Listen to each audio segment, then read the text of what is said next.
Honor to the flag and let the anthems begin.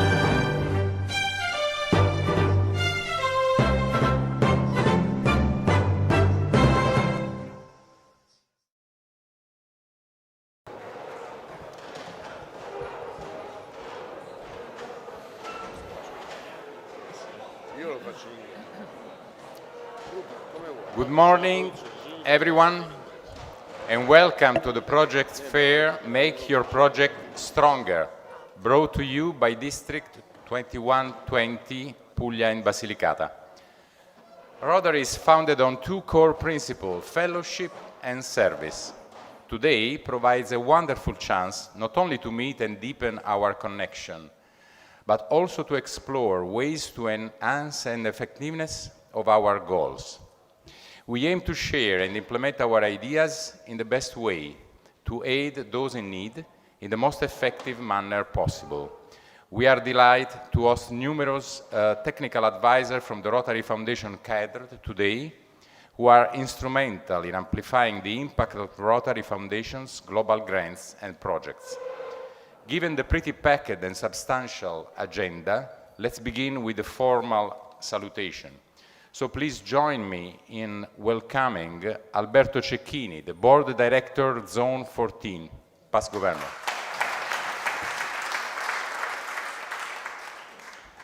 And the District Governor of District 2120 of Puglia and Basilicata, Vincenzo Sassanelli.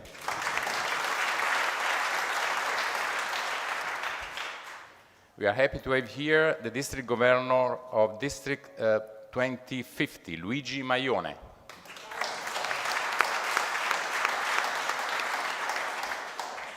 And the District Governor of the District 2110, Goffredo Vaccaro.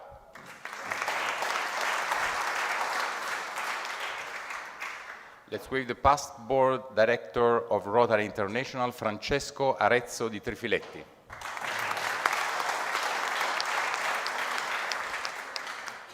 The past Governor, John Phillip, of the District 1040, Yorkshire and Northern Lincolnshire.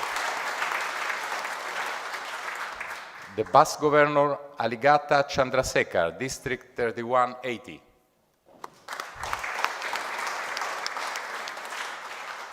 Past Governor, Kurugoilo Nagendra, District 3190.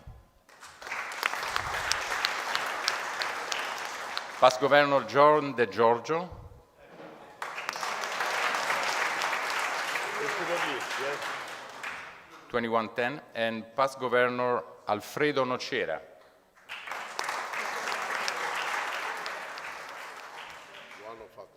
So, also please join me in saluting the past Governor of the District 2120, Giuseppe Volpe.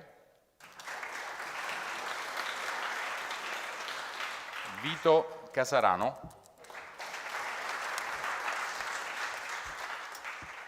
Giambattista Titta De Tommasi. He is not here, but is actually saying us that it would like to be here with us. So we applause to him anyway. Marco Torsello, who is also Deputy Governor and Chair of the District Committee for the Rotary Foundation. Mario Greco. Luca Gallo. Giuseppe Seracca Guerrieri probably will join us soon. Well, and also we wave to Gianvito Giannelli. He could not be here, but he is with our heart. Nicola Uccello will come later. And let me also welcome Antonio Braia, the nominated district governor.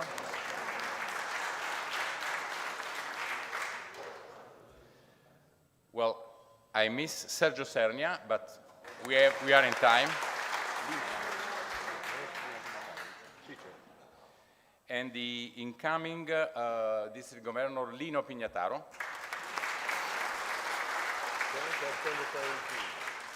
And the designated district governor, Antonio Tarentini.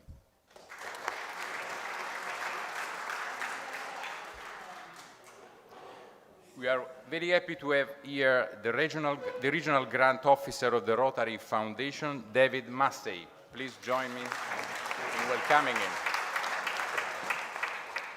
And Christian Pepera, stewardship manager of the Rotary International. We are so many, so apologies if I missed someone. And now let's start with the program. We will have the welcome address by Vincenzo Sassanelli, but please, first let me introduce briefly his CV. So it's a great pleasure to introduce our governor, Vincenzo Sassanelli. He is an engineer, has been an engineer for over 40 years. He owns a well-established professional firm in Bari that specializes in urban planning, natural parks, industrial and health construction, and consulting for public and private entities. He's an active Rotarian since 2003. He's a member of the Rotary Foundation's cadre of technical advisors and has worked on projects across 5 continents. Currently, he serves as the Global Technical Coordinator for the WASH sector, water, sanitation, and hygiene.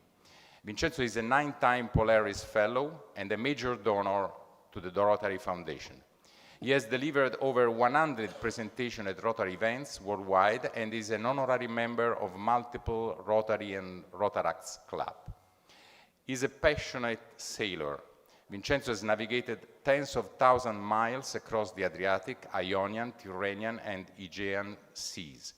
He's a founding president of the Maritime Culture Association and currently serves as the vice president of the Bari Sailing Club.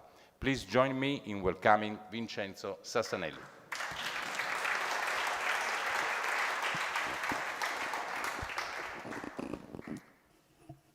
Good morning, everyone, authorities and Rotarians. Thank you for being here for the first edition of the District 2120 Project Fair. It's expected that I, as a governor of the host district, will greet you and talk to you briefly about the fair. Really, everything is already known and is written in the program and in the regulations. We will have some interventions of great importance and immediately after an illustration of the projects. Then we will move on the vote and thus we will finish. District 2120, with its own contribution and that of some clubs that have allocated for this purpose during the year, will give cash $6,000 available for the winning projects. $3,000 for the first one, $2,000 for the second one, and $1,000 for the third. Working on internationality, bridging continents, nations, and above all peoples, putting philanthropic projects into practice is our DNA. This is why we wanted to organize this fair. And here, today, I hope to have an important demonstration that Rotary loves and practices internationality. And precisely on this topic, I would like to leave you with a short note that I wrote on the plane that took me back to Italy after an operation like a cat in Uganda. I was there as an interim monitor for the construction of a school. Against the background of some images taken during my inspections, I'm reading you these few lines to illustrate the beauty of Rotary, which is rediscovered over and over again when you take action in reality, and above all, the duality of positive feelings that exist in doing good in the world. Because doing good not only gratifies the beneficiaries, but our philanthropic projects, but also our consciences, our soul. It's gone. I'm on the plane taking me home, richer, more aware of many things, more hardened in my soul. I started out moved by those values, by those ideas that I have always practiced. In my own small way, of course. I come back reinforced in the awareness of the need to practice solidarity and at all levels. A piece of my heart remains with those children who will soon attend the completed school, especially with George, who as soon as he saw me, he knelt down, and then, half an hour later, he was playing with me. A new white friend of his with a ball that in its previous life, was a soap bottle. It remains there with her modest, dignified in asking for what in many other parts of the world would be a right. With the king of the village and his firm and heartfelt words and his special way of saying thank you, not only to me, but as he said verbatim, also to men like me. He meant the Rotarians. And also with my Rotarian hosts, perfect in the form and substance, and with a green, very green corner of Africa. Some may think that mine was a beautiful, generous gesture, in which I gave more than I had, venturing in the poorest part of a poor region, in a poor nation, in a poor continent. A gamble, a splendid charitable action, but no, a fortune for me. I was favored by fate in having this opportunity, in experiencing an incredible whirlwind of emotions on a human at a personal level. I feel my heart beating peacefully. I feel this unusual sensation of well-being that is entirely and only moral. And again, I was lucky to be admitted many years ago into Rotary, an organization which, despite using absolutely ordinary men like me, undertakes extraordinary paths to improve the life of communities, succeeding. And finally, I was lucky and I returned much richer for having understood with a clarity that I had never had before in my life how lucky we were to be born on this part of the earth, for having fully understood the meaning deeper than the things that really matter in life and the immense value of the human solidarity. Thank you, and good work.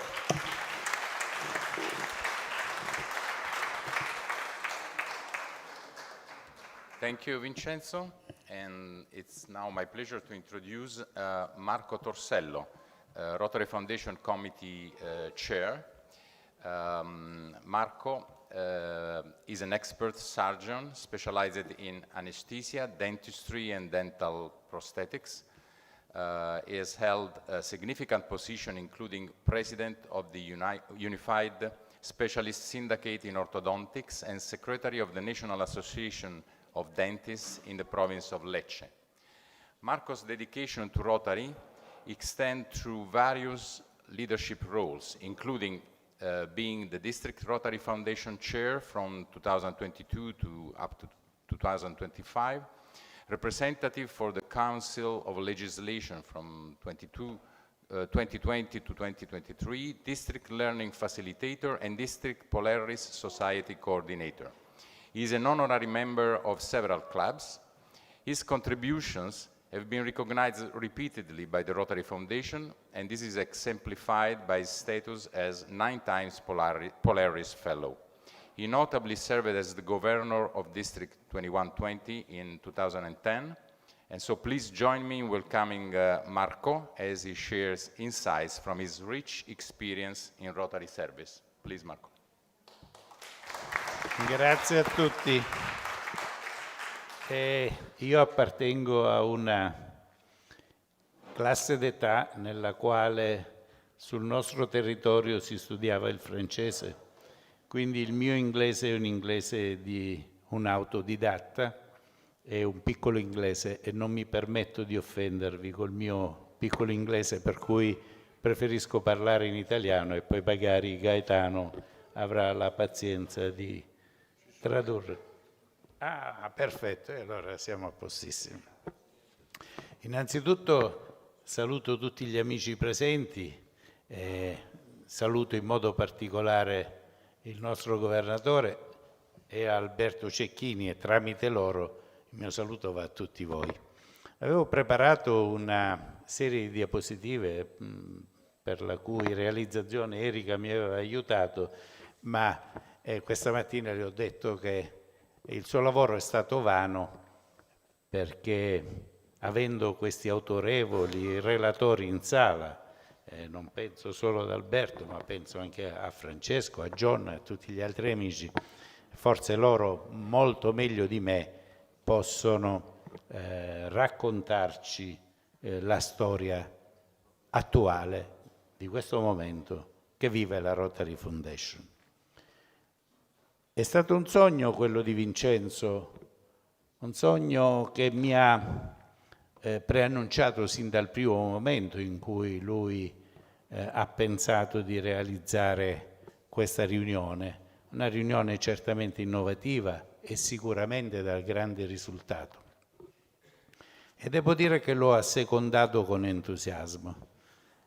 E a giudicare dalla presenza che vedo oggi e dalla qualità delle presenze, saluto i governatori anche degli altri distretti che hanno voluto onorarci con la loro presenza, sicuramente è una scommessa già vinta.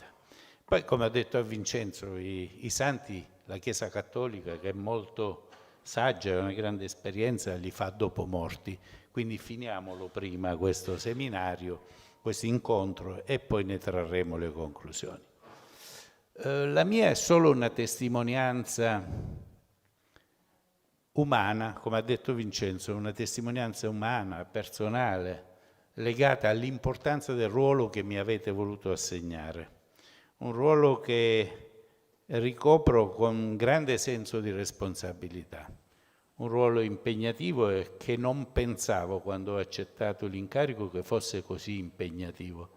Vedo che chi mi ha preceduto fa cenno dell'importanza del ruolo, e però cerco di difenderlo e di portarlo avanti con un unico obiettivo, quello di utilizzare tutti i fondi che la Rotary Foundation internazionale e la Rotary Foundation locale ci mettono a disposizione.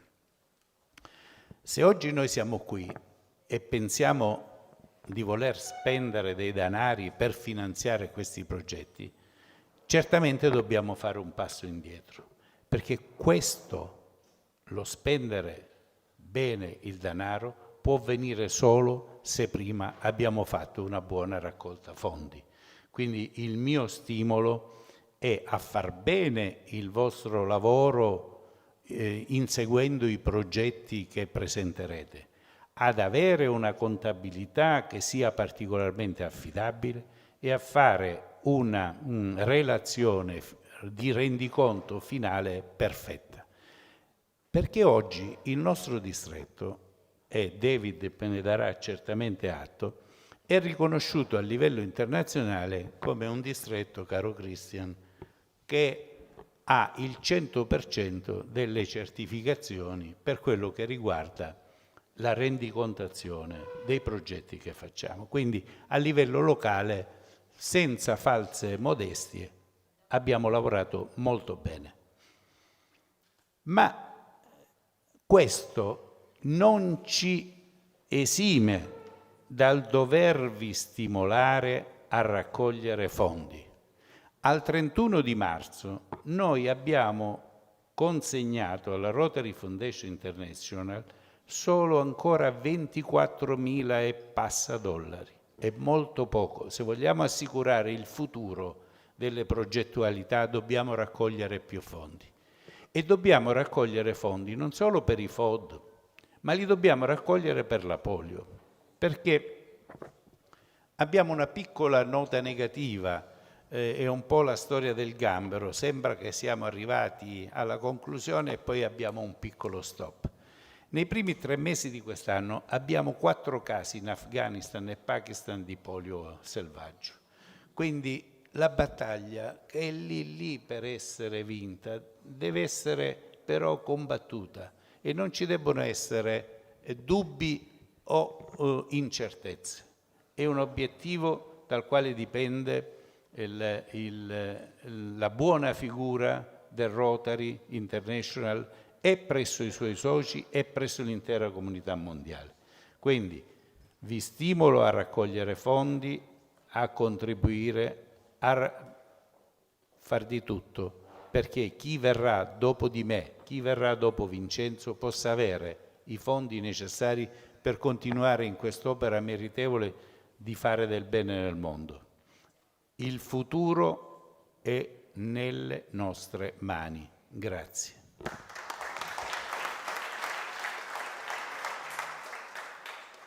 Thank you, Marco. Right, fundraising is very important, and in fact, in Italy we have a newborn branch of the Rotary Foundation, so the Italian branch of Rotary Foundation, and I think it's a great chance, and I invite Francesco Arezzo di Trifiletti, who is the president of this newborn association, for a brief welcome address. Please, Francesco.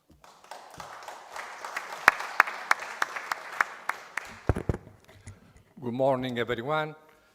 Good morning, especially to Vincenzo, to Alberto, my follower, the actual board director in Italy, to Christian and to David, and to all of you, of course.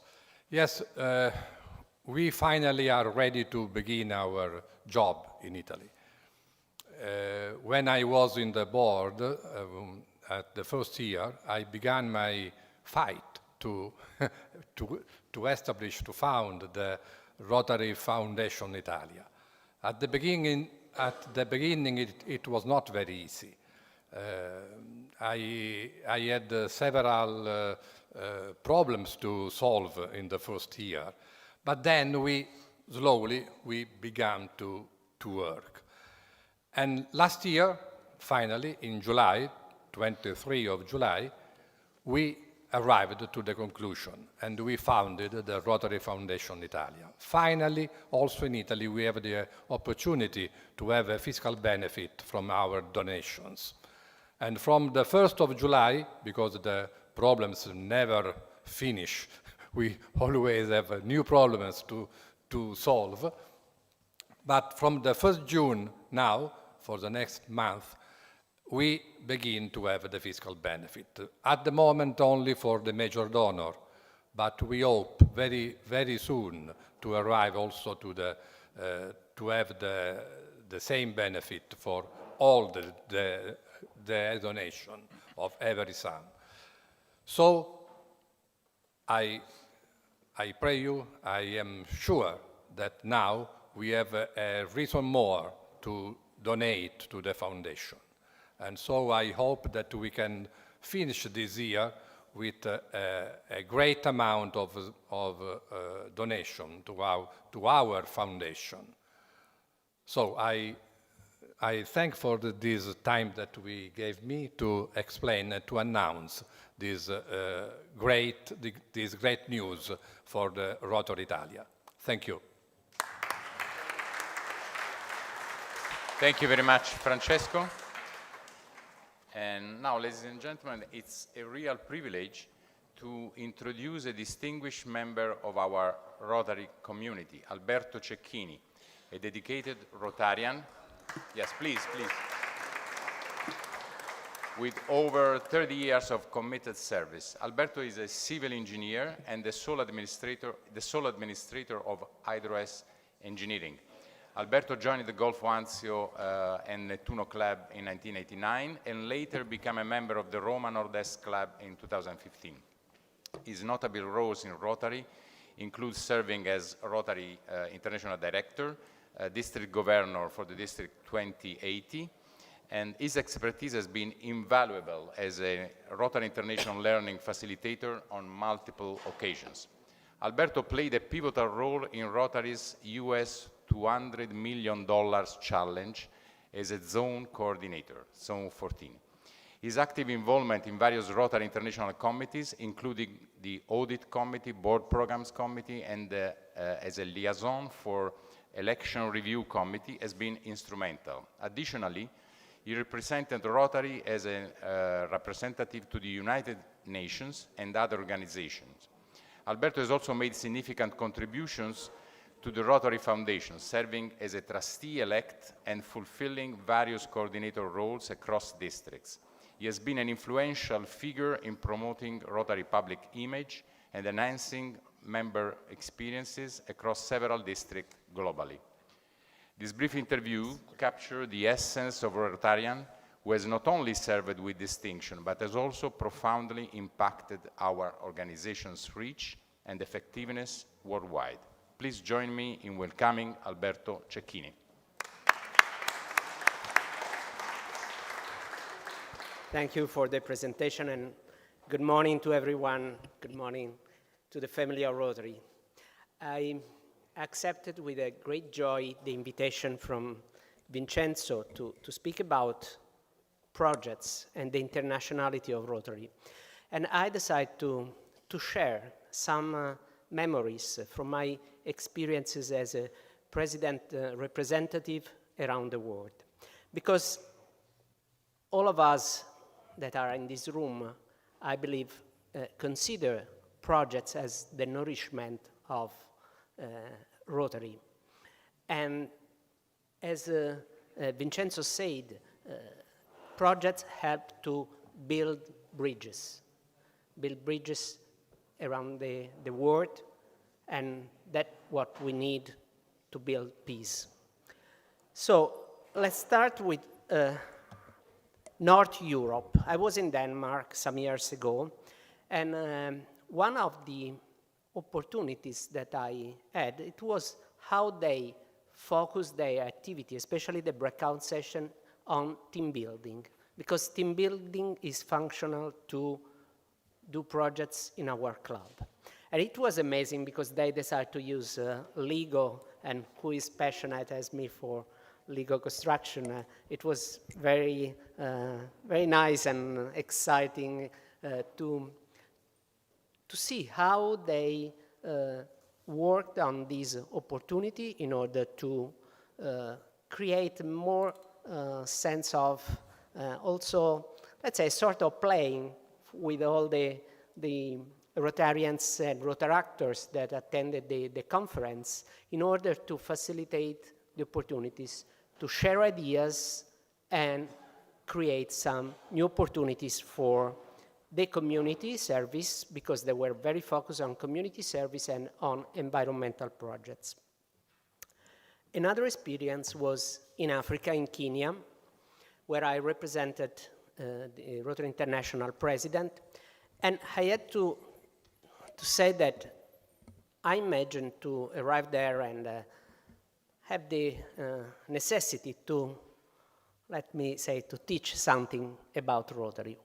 Well, I received a great lessons because I found a very vibrant Rotary with young members, a lot of new clubs and new Rotarians, and a lot of projects, many donors, great commitment to the Rotary Foundation, and it was a wonderful conference, and with a lot of fun, but with a lot of interesting panels, and especially what impressed me most was the involvement that the local community, both in terms of entrepreneurs that were involved, even non-Rotarians were involved in the district conference. But we had also the opportunity to visit some villages where Rotary, through the Rotary Foundation, had the opportunities to support the development of the local schools. So they donated some desks and computers and other facilities to help young people to receive the proper education and literacy, and because it's something that was very keen, very close to their heart, and education was something that was for them the key for all the development. And of course we know that Africa is involved with the recent program of scales. The 3 program of scales that are currently ongoing are every project is in Africa. It is about health.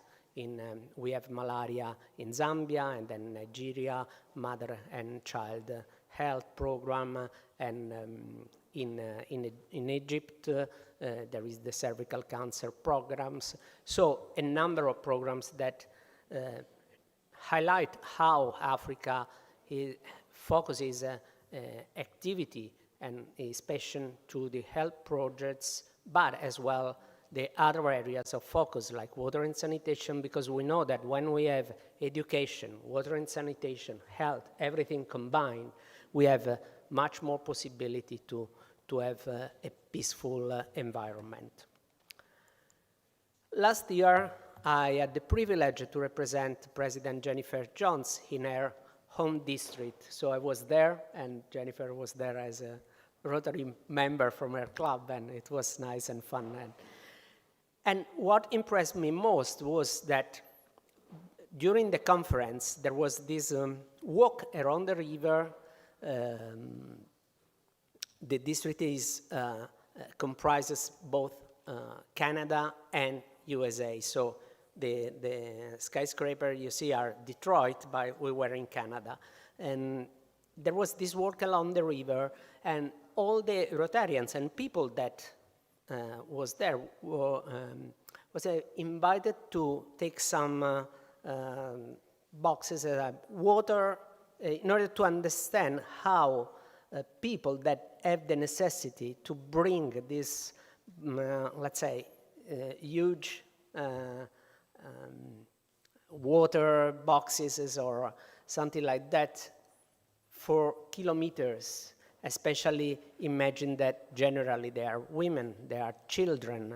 So it was something to help the communities, the local communities, to understand the importance of the international service, especially to provide clean water and sanitation to some villages in Africa. So it was a nice way to showcase not only to Rotarians that were attending the conference, but also to the local community, and to help them to understand what is Rotary role around the world. And the last one was a few months ago in India. Actually, this was a picture that I took many years ago when I was there to attend the National Immunization Day before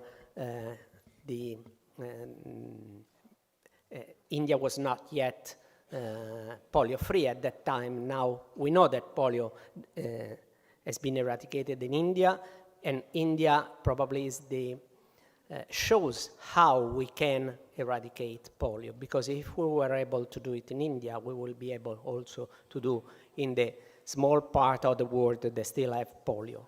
And when I was in India, I had the opportunity to see a lot of amazing projects that they are doing, because of course we know that there are a lot of needs that they face, because it's a huge population, and of course there are a lot of opportunities to serve for Rotarians, and we are very committed Rotarians in India. And many Rotaractors and interactors. And I met some interactors before, so I want just emphasize the fact that also when I was there to immunize children, some interactors were with us and were involved in this project. So it's something that I strongly recommend to include Rotaractors and interactor in all the process of the project, because starting from the need assessment, from the planning, it's really important that we work together, all the generations, all the skills that we have in Rotary. We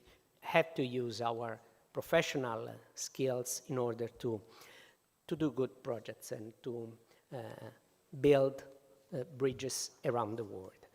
And as was mentioned during my presentation, I've always been very passionate to raise funds for polio, and it's very good news, the opportunity that now we will have the Italian Associated Foundation. And I want just to share with you some short video related to the event that we organized last year at the Colosseum to raise funds for polio, just because this is something that I hope could give you the opportunity to think differently, because we need to have the courage to think outside of the box, to think differently, try to do something. We need to be brave, we need to be bold. I think sometimes we need to imagine something bigger than we expected, because we have the ability, using our capabilities, using our network, to do something bigger. So this is how we decided to support polio eradication last year. I don't know if there is the video that, okay.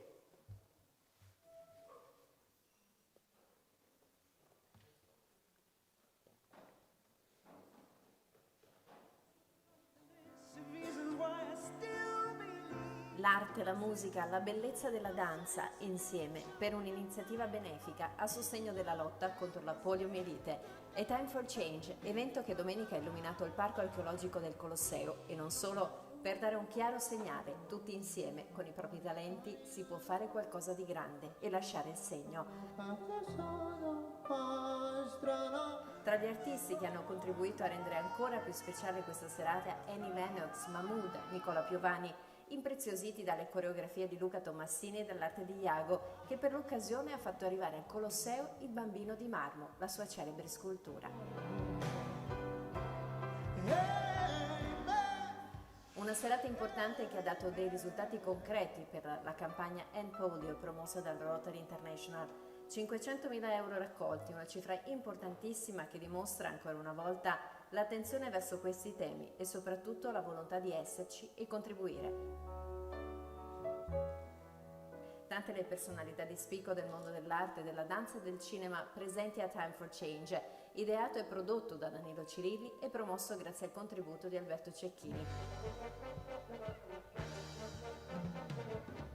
Tutti insieme pronti a vincere una sfida importantissima, avere un mondo più inclusivo. Il tempo per il cambiamento è arrivato e parte anche dall'arte. Valentina Clemente, Sky TG24.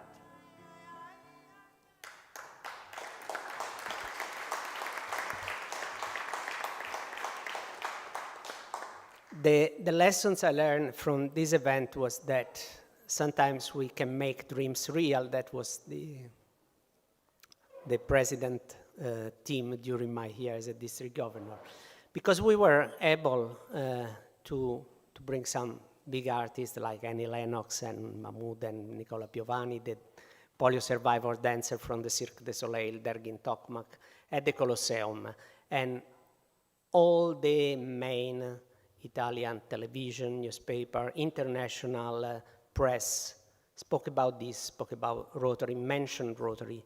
That's something that we sometimes complain that Rotary is not mentioned when there are articles about polio. So this is the reason why I think we need to think bigger and to do something more important that has a more sustainable and impact in our communities, and of course impact we know is part of our action plan, but this is the preview of what we will speak in 2 weeks at the assembly with Lino, that the action plan will be the main topic. But of course, when we speak about projects, we need always to think about that every project is a story that we can tell to help people understand what is what Rotary is and what Rotary does. Thank you.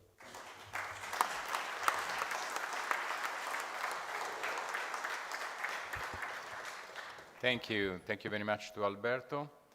And after this great presentation on how to increase our impact, it's time to focus on how the rules for project presentation may have an impact, and essentially to focus on the rules that create more problems with approvals.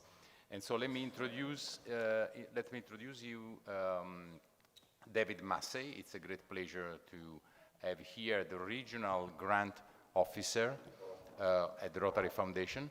He has been in this role for over 15 years of experience in international developments and humanitarian work.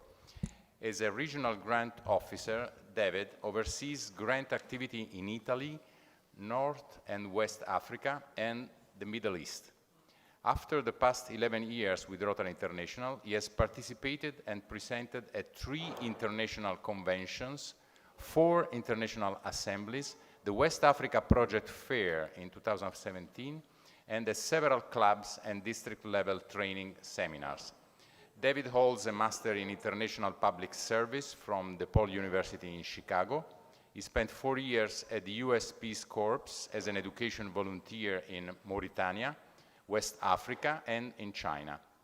In his spare time, he loves to travel, you bet, and cook, eat good food, and spend time with his beloved dog, Douglas, if I remember well. That's right. So, David, the stage is yours. All right. Thank you. All right. Hello and good morning. My name is David Massey, and I am the Regional Grant Officer for all of Italy, North and West Africa, and parts of the Middle East. Today's presentation is going to provide you a little bit of information about the Foundation's global grants and offer 10 ways to improve your grant application. So, key features of global grants. Global grants are large-scale activities that have sustainable and measurable outcomes in Rotary's 7 areas of focus. One of the key features of these grants are partnerships between clubs and districts in one country and a club and district in another country. Both sponsors do need to be qualified before they can apply for a global grant. And to become qualified, clubs will need to participate in the Global Grant Training Seminar. This can be done either online or in person, or a combination of the two. They do need to agree upon the Club Qualification Memorandum of Understanding, known as the MOU, and they need to complete any other steps that are required by the district. Global grants support 3 types of activities: humanitarian projects, vocational training teams, and scholarships. Scholarships support graduate-level academic study for 1 to 4 years, and vocational training teams are groups of professionals who travel abroad to either provide or receive training. Our grants have a minimum budget of $30,000 with a maximum World Fund amount of $400,000. And grants can use contributions from cash, district-designated funds, or DDF, directed gifts, and endowment earnings. The Foundation will provide 80% match to provide an 80% World Fund match for all district-designated fund contributions, and there is no minimum World Fund match. Areas of focus. So the Foundation focuses its specific causes for the greatest impact locally and globally, and we call these our areas of focus. Through global grants, We help clubs and districts fund service projects in peace building and conflict prevention, disease prevention and treatment, water, sanitation and hygiene, maternal and child health, basic education and literacy, community economic and development, and our newest area of focus, the environment. Global grant applications. You are able to submit applications throughout the year in the Grant Center on My Rotary. As I said, we do accept applications throughout the year, but there is one exception, and that exception is for scholarship applications. If the scholar is going to be starting their studies in August, September, or October, we do ask you to submit that application by June 30th. If your project is going to include travel, make sure that you submit that application at least 90 days before travel is to begin. The next set of slides are going to be specific on 10 ways on how to improve your global grant application. So the first and most important step when developing a project is to conduct a thorough community assessment. This assessment explores your community's strengths, weaknesses, assets, and needs. This is an essential part to planning an effective project. By making an effort to learn about your community's needs, you are able to identify the most relevant opportunities that the project can ensure in making an impact in that community. Any club or district that applies for a humanitarian project or a vocational training team needs to conduct a community assessment first before they begin to design their project. In your global grant application, you will be asked to clearly explain how you conducted that community assessment and describe the methods that you used. This might include focus groups, asset inventories, interviews, or community mapping. Explain who you spoke with and identify any specific person who might be able to help lead that project during the rollout of the project.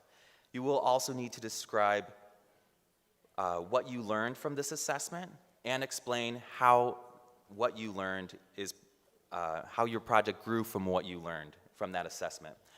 Also, make sure that you attach the community assessment results to your application. And we do have a template that was designed by the foundation available online for you to use. You can find more information about how to conduct a community assessment as well as the template online. And another good resource to help you with your community assessment is to reaching out to district leaders. Once you've conducted your community assessment, the next step is to develop a strong application and become familiar with the resources that you have. Before you start your application, I would recommend reading A Guide to Global Grants, and this resource, this document, has everything you need to know to get started. You should also read the Global Grant Terms and Conditions and the Area of Focus Policy Statements. These documents also are available online in My Rotary, and pay special attention to the sections that specify what can and cannot be included in your project.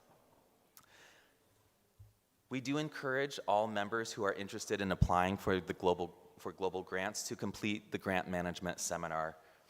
This includes courses on how to conduct a community assessment, planning an effective project, making your project sustainable, managing finances, qualifying your club, and reporting.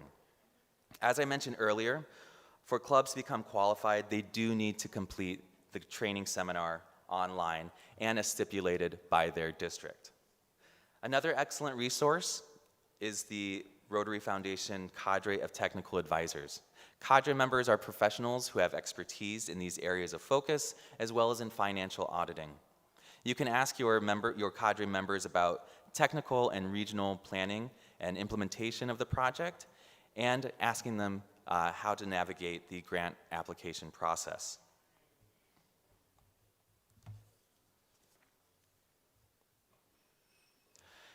As I just mentioned earlier, all projects that are funded through global grants do need to align with at least one of Rotary's areas of focus. And the best approach is to just select one area of focus, because having a well-defined scope helps you manage a stronger project. And remember that global grant-funded projects also need to align with one or more of the specific goals that are outlined in that area of focus. These goals are listed in our area of focus policies, and make sure that the project activities that you list in your application do relate directly to these goals.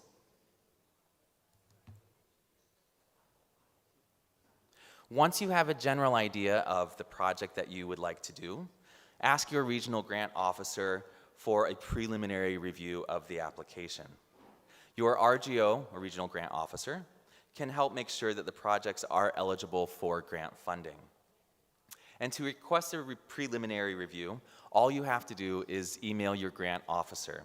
You can find your grant officer's contact information in our staff contact list, located on the in My Rotary, or you can do a simple Google search to pull that up. Once the regional grant officer is able to review your draft application, they will let you know what issues you need to address before you formally submit that application in the grant center. Preliminary reviews are best early on in the planning process, ideally after the community assessment is conducted. That way, you will not be asked to make too many changes. One thing that we find is if preliminary reviews are done much later in the planning process, it becomes more difficult to make changes after you've spent so much time working on the application and design already. As part of the online application, you will need to provide a plan for implementing your project. This comprehensive plan should explain what you will do and when. Be sure to include all of the project's activities that are planned and detail the strategies, timelines, personnel, and any other relevant steps that are needed. Provide a detailed list on the specific tasks that the host and international sponsors will be carrying out, as well as their names and any other specific responsibilities. Be sure to clearly explain how the community members were involved in designing the project and how they're going to participate in the implementation of it. It's also helpful to outline when you plan to submit the report as well as the final report.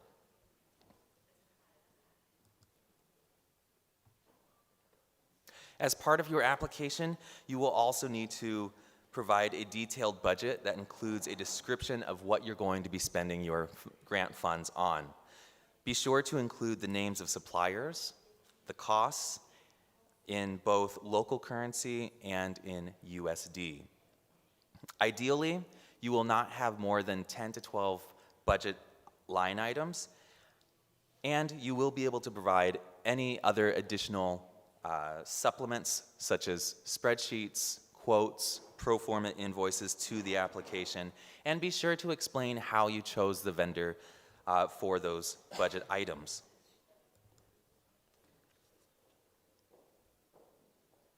One of the key features to global grant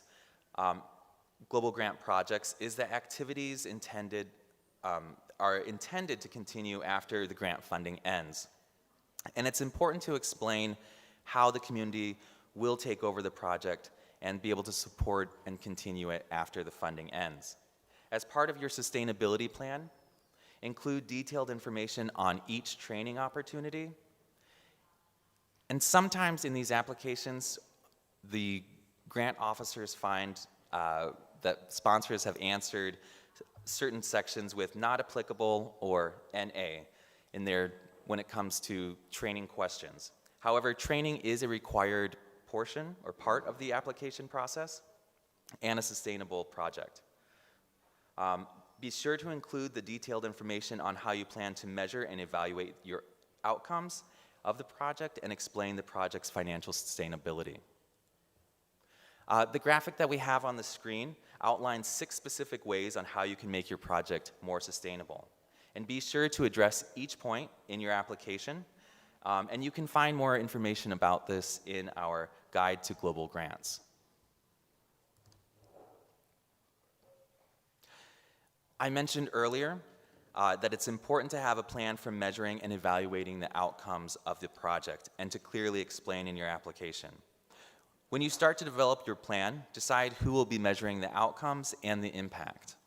And by measuring the outcomes, we are able to determine the impact that we will have in that community and understand the long-term change that results.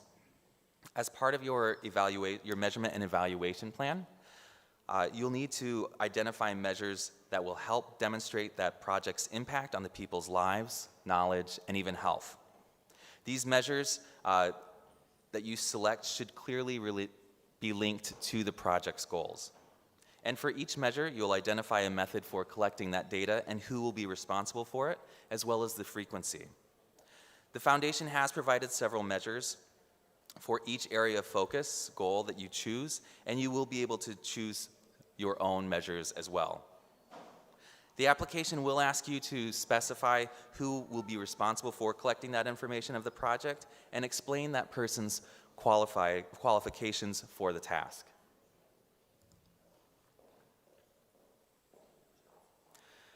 Many clubs have found it very helpful to work with cooperating organizations on global grant projects. And cooperating organizations are reputable non-Rotary organizations or academic institutions that provide expertise, infrastructure, advocacy, training, education, and other types of support. If you plan to work with the cooperating organization, you will need to complete a Memorandum of Understanding or an MOU. This document explains the responsibilities of the cooperating organization as well as both sponsors and who will be responsible for them.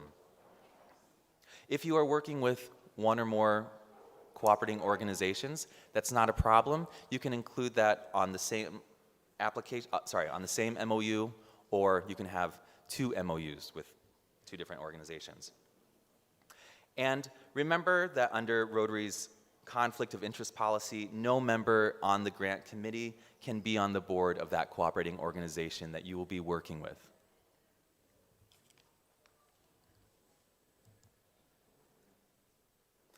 One of the most important things that you can do to improve your grant application is to provide complete answers to all of the questions.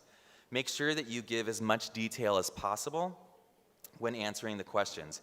If you leave something blank or is unclear, your grant officer will be coming back asking for clarification, and just a reminder, that will delay the application process or the approval process. Whenever you can, avoid answering non-applicable or NA. It is important to include details, but there's one place that we encourage you to be concise, and that's the very first question about the objectives. In this area, you should only provide information on the objectives, and you will be asked for more details later on in the application. Do we have time for questions? Okay, if there are any questions, I'm happy to take them. Okay, first let's thank David, and we thank you very much for the many precious suggestions that you have given.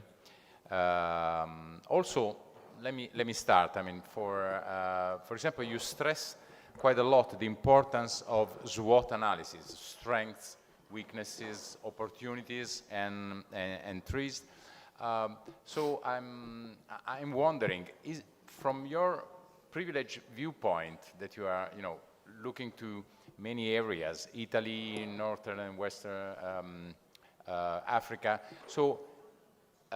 Is there a SWOT analysis in general valid for Italy and possibly southern part of Italy? Is that any kind of suggestion where we are stronger and or maybe we are weaker in general? I know it's a kind of strange question, but just to orient the best possible way to propose projects in our area. I think one of the most important things that, and this isn't specific just to Southern Italy, but all regions that I work with, it's remembering that just because you have an idea or a concept of a project that you would like to carry out, it may not always come into fruition. Once you carry out the community assessment, you might realize that the needs are a bit different, and that's okay.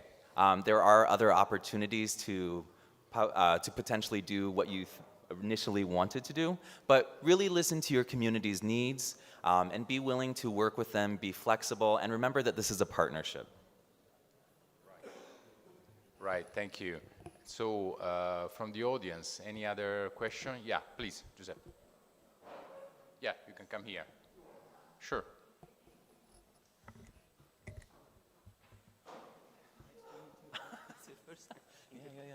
Good morning. Good morning, everyone. David, my question is Maybe about... you introduce yourself, because Yeah, you're right. we know you, but you know, not I'm everyone. Giuseppe Silvestro. I'm the president of Club di Melfi. I have the honor to be a cadre of this organization. So yesterday it has been a great day with Christian and David. We had a very good challenge where we discussed about how to improve project. So the idea in my mind this morning was about monitoring. We speak about CS. Also in my club is a pray when I speak during our back to monitoring. The idea is we have to improve monitoring of results to be sure that our project got a sustainability. But what could you think are the best KPIs for improving sustainability of project? I'm speaking, yesterday I suggested to speak about return on investment, just because we are speaking about an investment of our foundation. So what do you think about these kind of KPIs? Thank you. KPIs, what are KPIs? Key performance index. Which are the index? KPIs is a key performance index, so index to have a key understanding of the project. Right. So, So some of those measurements, I think one way to improve that is to select the measurements that are auto-populated within each area of focus whenever you're in the application. We have some measurements that just go along with that area of focus. I would suggest selecting those and also working with a reputable cooperating organization or someone who has expertise in that area, who's qualified to take those measurements, who's able to collect that data and then use it appropriately. And aligning it with the project's goals and objectives as well. Okay, thanks. And Massimo Casanelli, do you have a question? Yeah, please. Here we go. Good morning, I'm Massimo. I've been a Rotary President in the Club of Bisceglie, and next year I will be this year I'm Assistant Governor, and next year Rotary District Chair for our district. I organized a global grant when I was a president, and I would like to ask you, which are the main problems you find normally in the global grant applications? And also, are there good experiences of projects made by Rotary and Rotaract together? How is going this new opportunity for Rotaractors to organize global grants? Thank you very much. Thank you. So I think one of the ways that you can improve your global grants and things that we see as regional grant officers that are often missing in applications are things like the sustainability components, specifically training opportunities. I think one misconception about training is that if you're donating, this is just an example, if you're donating computers, I often see very simple training. It's like they're teaching students or teachers how to turn on the computer or showing them how to do some very simple functions. But in reality, we want these trainings to provide behavior training change. We want to see that training continued. It's not just a one-off. Another thing that I often see missing from applications are financial planning, which is part of that sustainability component. And that's a really good opportunity to help that beneficiary community continue that project after those grant funds have ended, as well as completing the community assessment, making sure that your project that you've designed is actually a result of the community assessment results. And the last one would also be just clearly identifying the responsibilities of each sponsor, who's going to be carrying out each of those tasks. And the second question you had, can you remind? Rotaractors. So I have actually not seen very many applications come through where Rotaractors have been sponsoring projects. So I don't know if anyone in the room has worked with Rotaractors and in global grants, but if anyone has any information or experiences that would like to share, I'd be happy to hear that. Anyone, any Rotaractor in the room? I don't see. No one actually. Okay.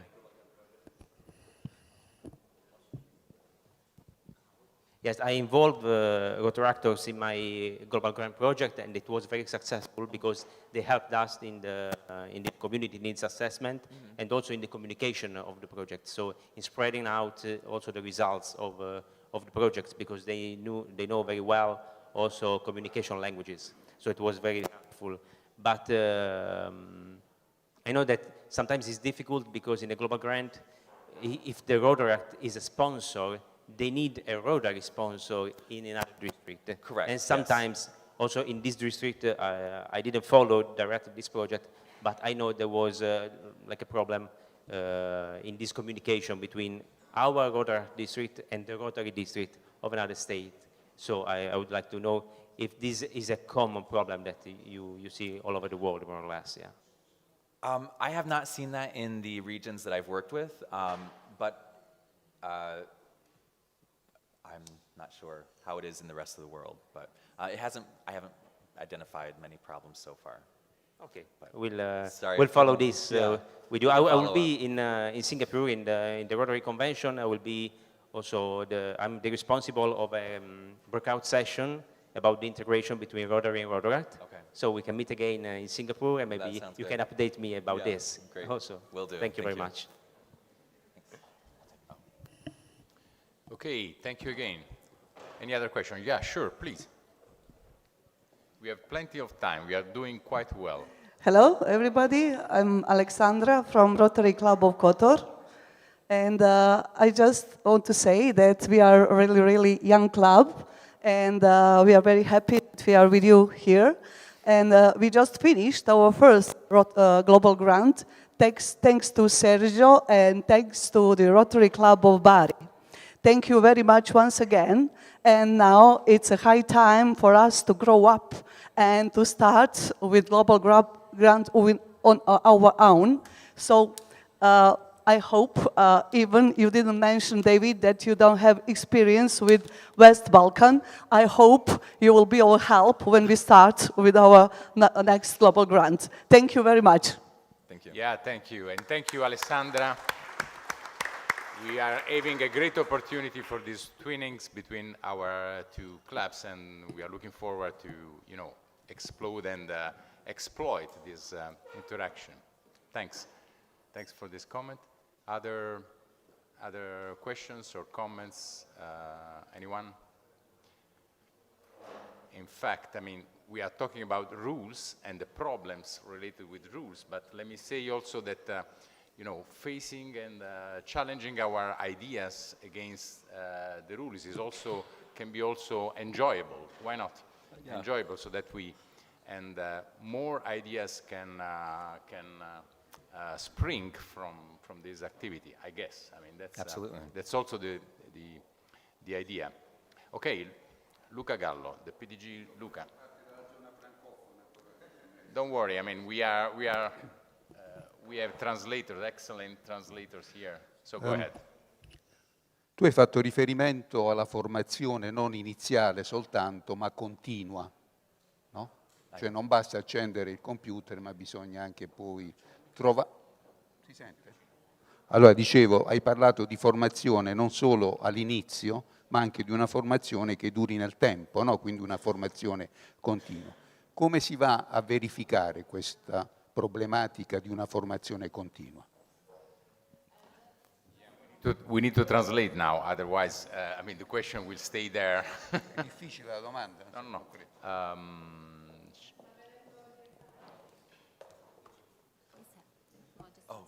He said that he spoke not only about the initial training, but also to take... You can use the microphone. Can I use the microphone?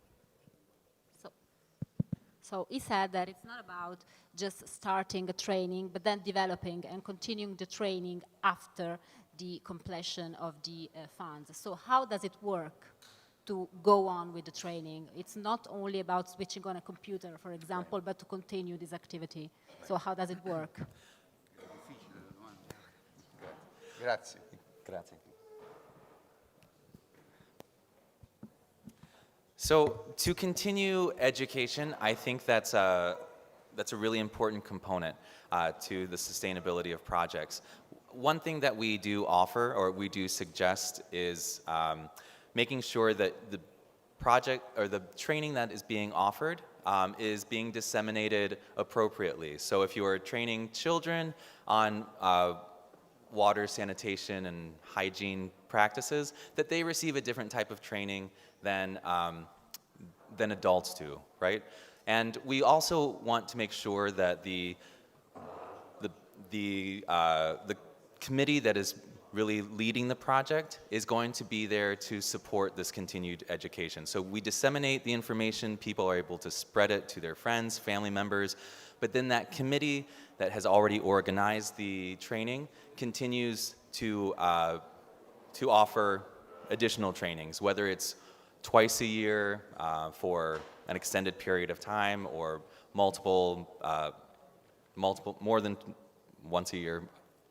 And that's also part of the financial planning that the grant committee or the project committee can work on, making sure that there are always finances to provide training and to continue to understand what the community's needs, their skills, their knowledge is, or any gaps that have been identified.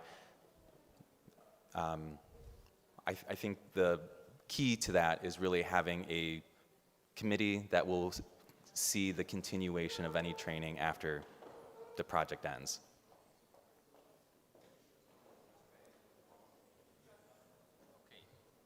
Thank you, David. Yeah. So don't be shy. I mean, we are also in advance, so you can interact in English, in Italian, maybe also in French. Yeah. Am I correct? Yes. Spanish? No. No, Spanish. Altre domande?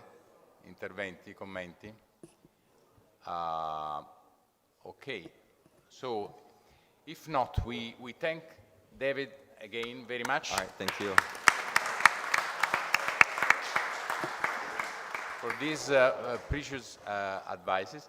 And maybe, let me thank, because we are not ready for the, to start with the project presentation. So my proposal is that we move on, if Chris is okay with that. And so there is a change in the program. Instead of starting with the project presentation, I will leave the stage to Christian Pepera. Actually, today we have a great opportunity to have a manager of Rotary International, Christian Pepera. Is a manager of Rotary's Stewardship Department. Christian is responsible for developing and implementing guidelines and policies to ensure the responsible administration of Rotary grants and compliance with Rotary's terms and conditions. It's very important to have resources. We have heard before that we should get as much resources and money as possible, but it is an ethical approach from Rotary to administer these resources in the best possible way. Christian has worked in the stewardship department since 2009, previously managing the cadre of technical advisor of the Rotary Foundation. Prior to joining stewardship, he worked on Rotary grant staff and with Rotary's meeting and events team. Christian has undergraduate degrees in political science and communications from Loyola University in Chicago, a graduate degree in public affairs from the University of Missouri, Columbia, and certificates in financial accounting, program management, and sustainable community development. Please join me in welcoming Christian. Grazie. Buongiorno, everyone. I think it makes sense for my presentation to follow David's. He talked about the way in which you can apply as a club or a district to access funding in the way of grants from the foundation. And I'm going to tell you a little bit about how our foundation works to ensure that those grants are used responsibly. So the term stewardship, for many nonprofits around the world, that is usually associated with the relationship building of donors and trying to bring in more money. That term stewardship is often used in that way. For the Rotary Foundation, we define it a little bit differently. It's once that money has come in to the foundation, how are we ensuring that it is being used appropriately and for the purposes for which it was approved. The contributions that come in from around the world, from donors, are entrusted to the foundation, and there's an expectation that they're used to change lives and strengthen communities around the world through the projects that Rotary members are managing. So it's really important that as a foundation and as members of your clubs and of your districts, that we're prioritizing the stewardship of our funds to ensure that every dollar, every euro that we are raising and that we are using out in the field to, via global grants or any Rotary Foundation project, that it's being used responsibly. So to kind of summarize, stewardship when it comes to the Rotary Foundation grant funds is using those funds in a responsible and transparent manner, and ensuring that we are implementing our projects in accordance with the Foundation's policies, as well as the terms and conditions that are applicable to whichever grant you are administering. And there are several ways that the Foundation helps to ensure that stewardship takes place. One is at the highest level, and that's the Foundation's Board of Trustees. So there is a committee of 5 active trustees that form what's called the Stewardship Committee of the Trustees. And my team, which is the Stewardship Department, reports directly to the Stewardship Committee. So we have a team of staff members at the Evanston office as well as in our office in Delhi in India. There are 6 of us in total that are responsible for the different stewardship functions. So some of those are, David mentioned in his presentation, there's a qualification process, and I'll talk a little bit about that in a moment. But that is essentially a mechanism that prepares a club and a district to responsibly carry out a grant. So our department works with the qualification process, as well as ensuring that grants sponsors are reporting on time for the funds that they have received. And then the Rotary Foundation cadre of technical advisors is also a part of the stewardship department. So I'll talk a little bit about that organization as well. So qualification is really a foundational process when it comes to doing grants. It is something that is required of any district or any club that seeks to participate in Rotary grants. It is essentially what you're doing when you are going through the qualification process is learning what the requirements and expectations are from the foundation when you receive grant funds. So how to effectively and responsibly manage those funds in a way that's consistent with the foundation's policies. And there's what's called a memorandum of understanding. There's one for the district as well as one for the club. And those really go through all of the requirements that exist. And what's necessary is for the district governor, the governor-elect, and the District Rotary Foundation Committee Chair to authorize or sign that MOU. It's essentially like a contract that you are agreeing to do the actions that are outlined in the Memorandum of Understanding to ensure that funds are managed responsibly. And this is an annual process. It has to take place every year. So just like at the district level, clubs that are seeking to participate in global grants also need to be qualified. And from the foundation's perspective, there are two minimum requirements that a club needs to meet in order to be qualified. The president and president-elect, have to authorize the club memorandum of understanding, and at least one member from that club needs to complete the grant management seminar. And this is a series of courses that can be found in Rotary's Learning Center. Any district is welcome, and in fact, I encourage districts to add on additional requirements to these two minimum requirements. We often see districts will request that multiple members of a club or the members who would be serving as a contact on a global grant, that they also complete the grant management seminar. So again, these up on the screen are the two minimum requirements, but districts are allowed to add other responsibilities of clubs as long as they are attainable. Moving on to grant reporting compliance, most of Rotary's grants require that a report be submitted to the foundation every 12 months after that grant has been paid. The exception there is with disaster response grants, which are required to report every 6 months.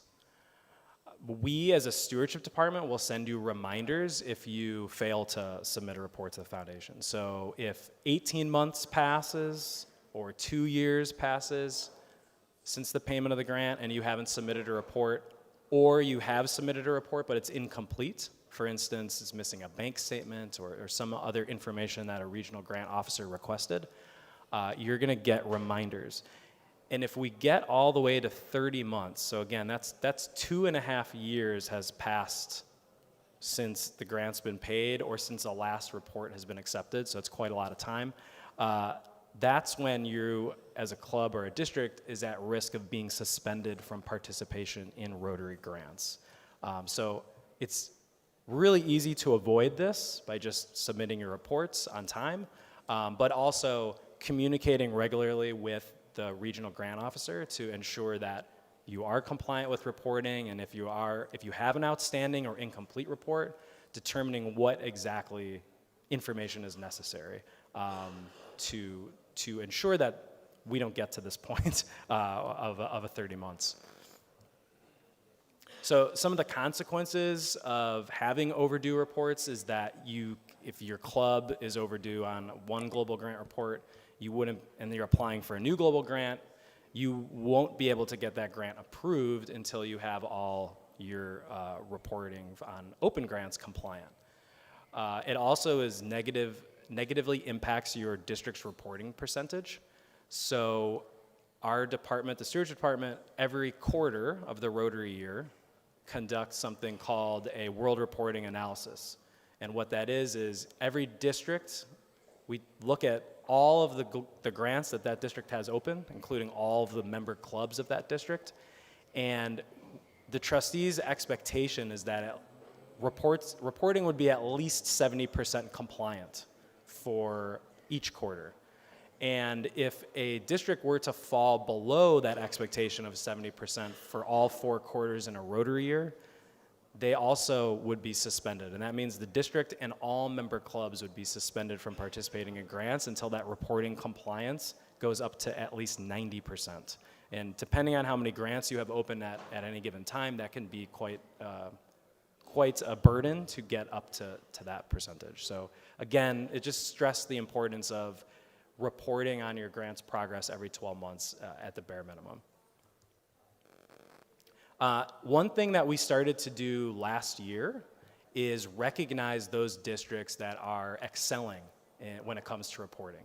And the trustee chair is actually signs a certificate. And in 22-23, we had 39 districts around the world who had at least 90% compliance on all their grant reporting for the entire Rotary year. 2 of those districts were in Italy, District 2072 and 2101. And for this year, we're 3/4 of the way through the year, and there's 3 districts in Italy that could potentially receive this award if they continue to report at this high level for the last quarter. So that's District 2042, District 2071, and District 2090. So again, they've been over 90% for the first 3 quarters of the year, and if they keep that up, they'll be getting a certificate from the trustee chair. And also this list of all the districts that have excellent reporting is posted on the Rotary website. So the other piece of the stewardship department that's really important to mention, and just the stewardship processes of the foundation, is the rather extensive amount of oversight that our grants receive, particularly those that are awarded $50,000 or more in World Fund. So anytime a grant is getting that amount, there is some sort of required oversight from the Rotary Foundation's cadre of technical advisors.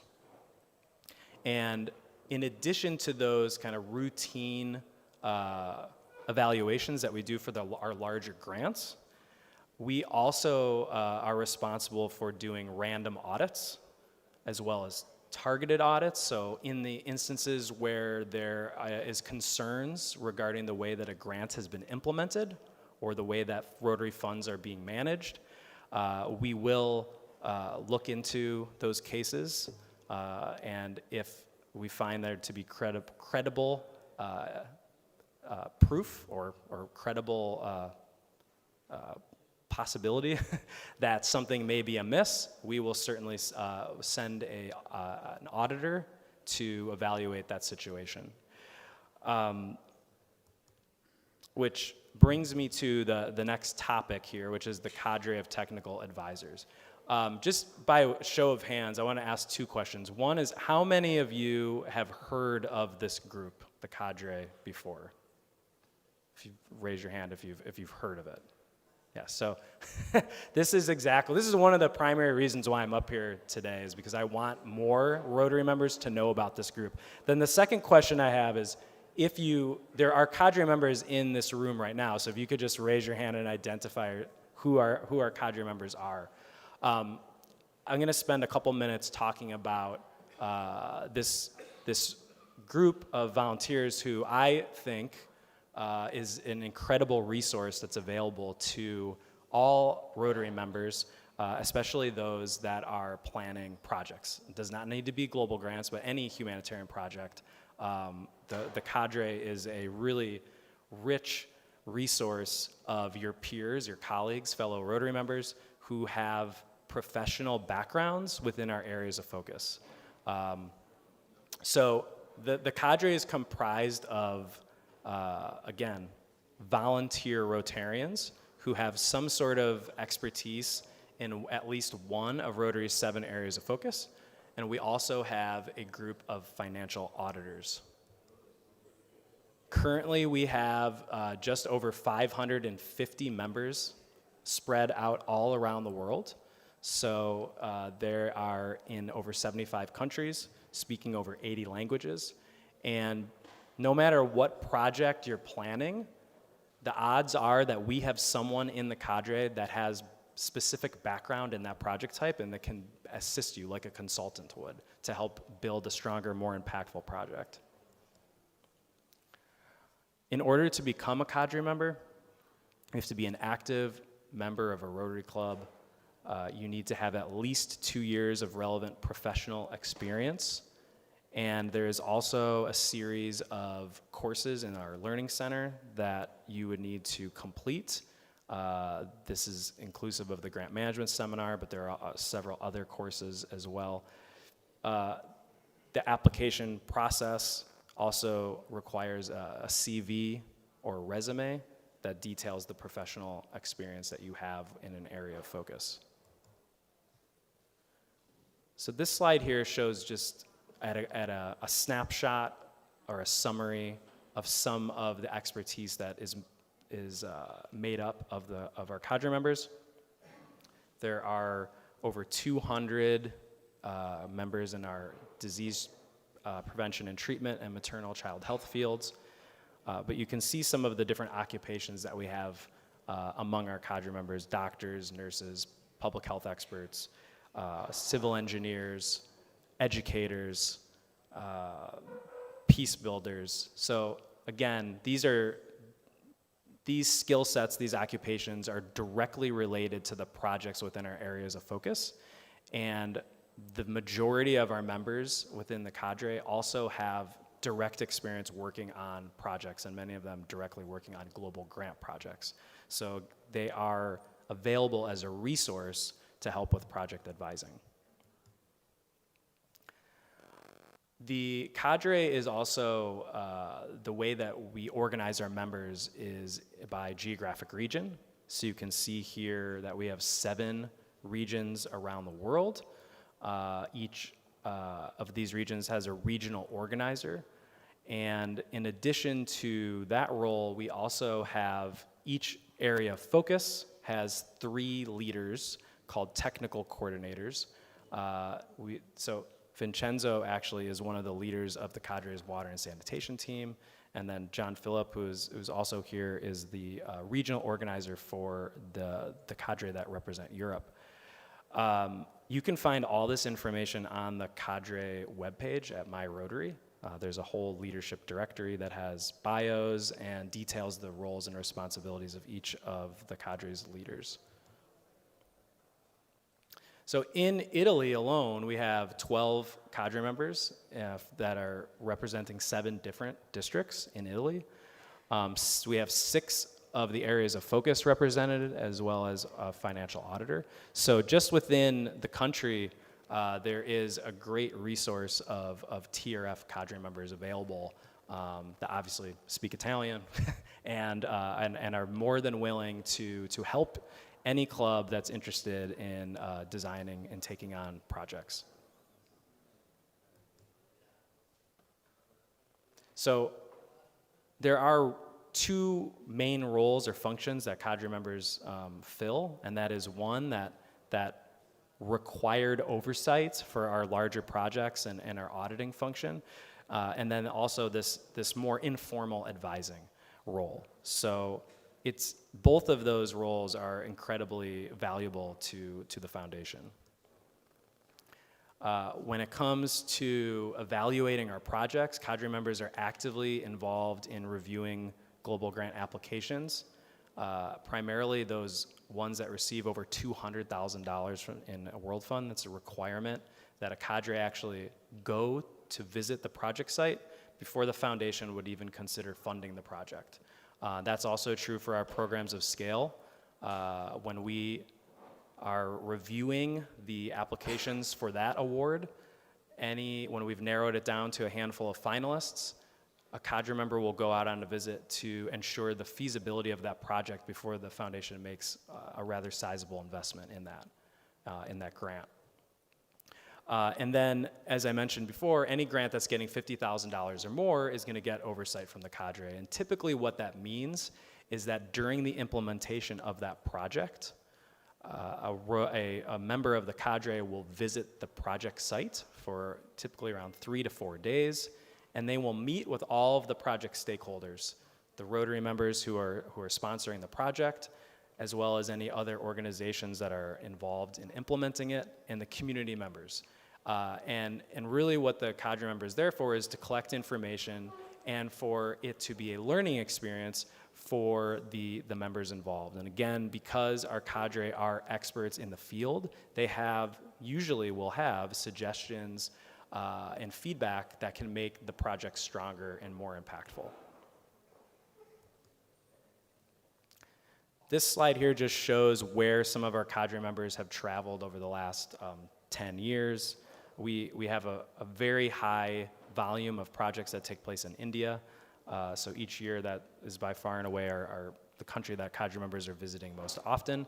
But you can see that there's a lot of blue on this map.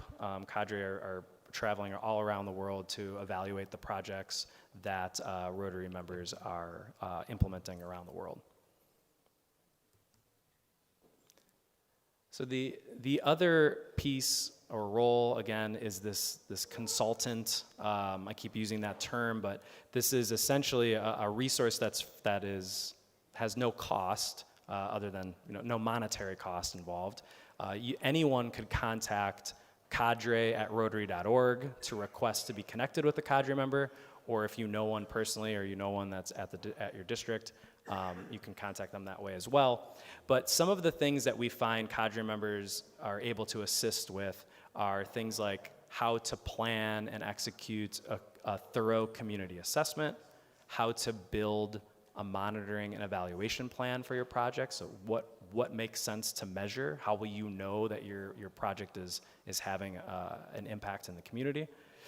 And just generally, because cadre members have great experience working with projects and with grants, they can help kind of shepherd you through the process of applying for a global grant, writing a global grant, ensuring that you're covering all of the things that David mentioned in his presentation, and make sure that you're planning for everything that you need to have success, but also it will make sure that your project application, when it arrives at the foundation, is complete or more complete and can move through that review and approval process faster.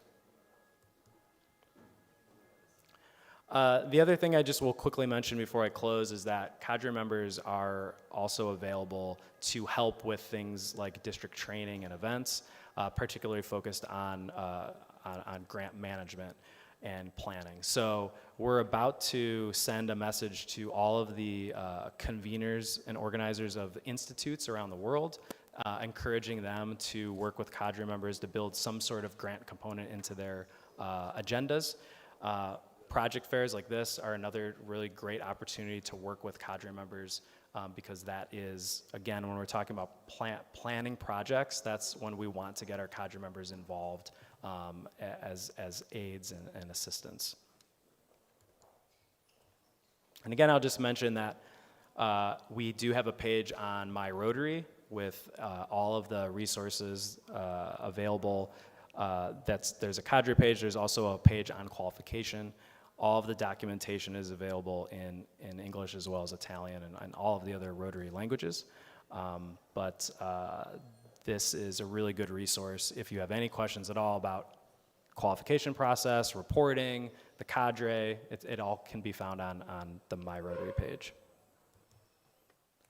And with that, I'm happy to answer any questions that you might have. Thank you, Christian.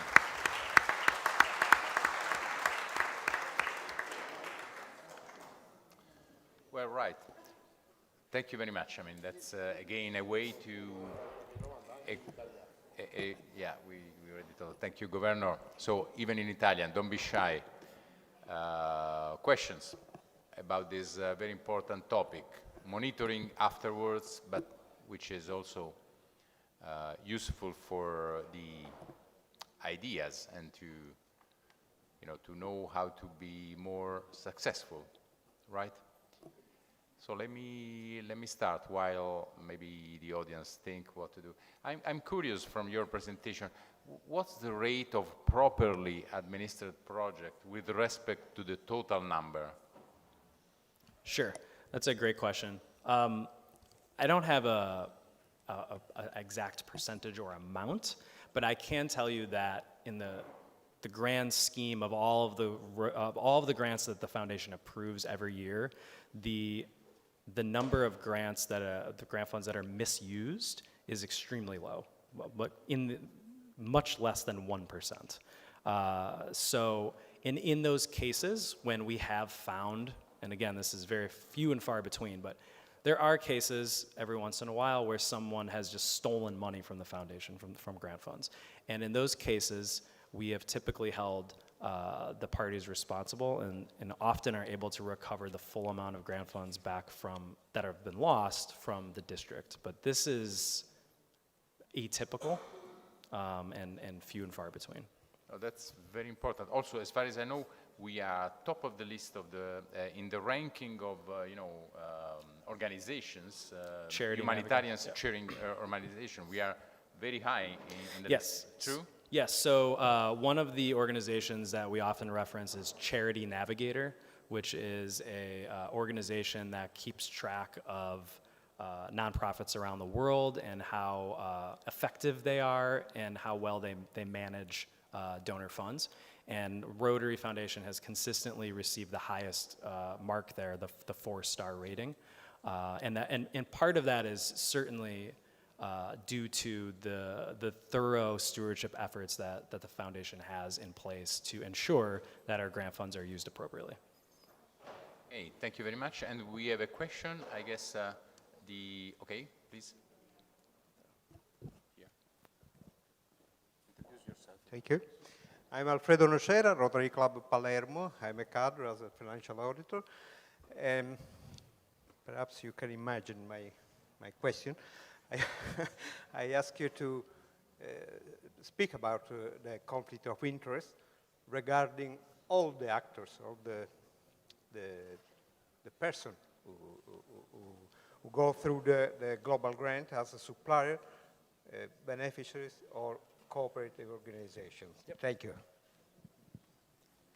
Yes, thank you very much, Alfredo. That is a very important topic and is something that the trustees take very seriously, is this idea or concept of conflict of interest. So first, as Rotary members, you all have a ton of connections, right? And those connections help to bring projects to life oftentimes. When it comes to a global grant, or really any grant that is funded by the foundation, we almost expect there to be some relationship or some sort of perceived conflict present in almost all of our projects. Because again, Rotary members are very active in their communities. So you may also serve on the board of another organization, or you may own a business. So the biggest and most important thing I can say about conflict of interest is that it has to be disclosed to the Rotary Foundation in the application process. There has to be transparency. And what a real conflict of interest would be is that if you are, let's say you own a business that manufactures something, and you are the primary contact on a grant, and you use your business to supply, you pay yourself $50,000 in grant funds to provide, the service, the assets, whatever it is.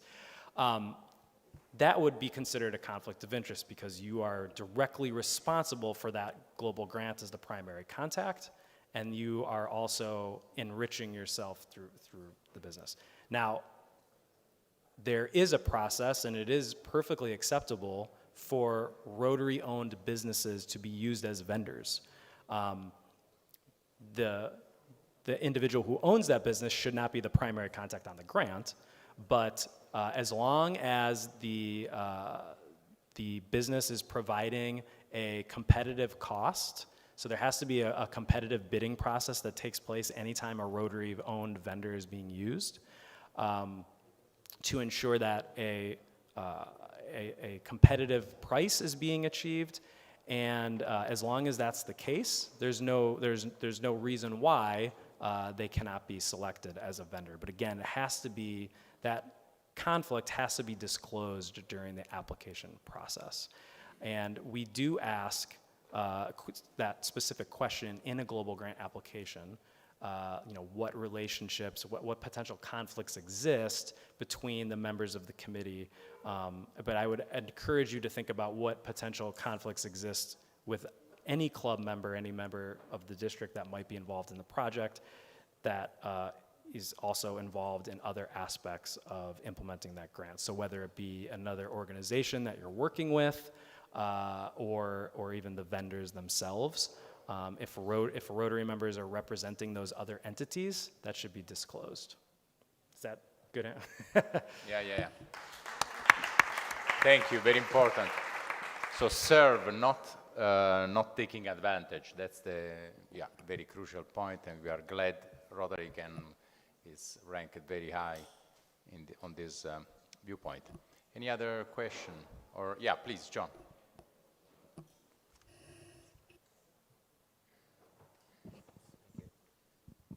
Christian, can I ask a question, and perhaps you would allow me to answer that question as well? Go for it. One of the questions that I hear from Rotarians always is, I'm a volunteer, I'm a busy person. Where is the time to complete this complicated application form and to monitor the project, etc.? That's a thought, that's a thinking that people often express. And I have developed an answer to that as well. I think when I was a district governor, I used to go around my clubs and say that Rotary is the world's greatest service organization. And that was a catchphrase that I kept on saying. But I became rather ashamed of that. I also want to rephrase that to say that we are the service organization which has the greatest impact on people's lives.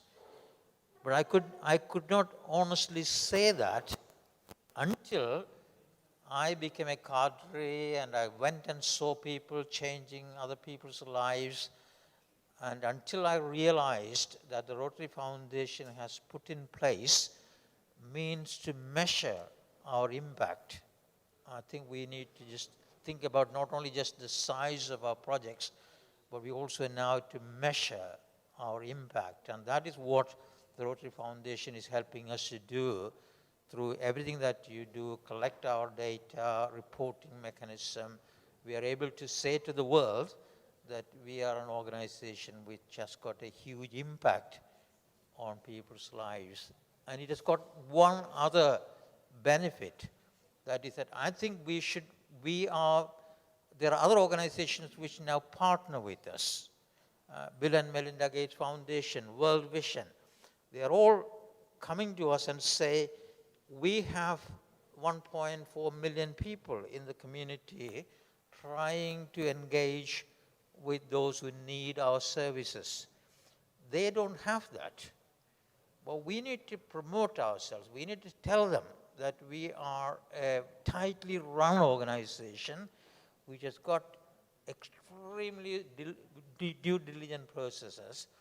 And we can only do that if Rotarians assist us in providing the data to them.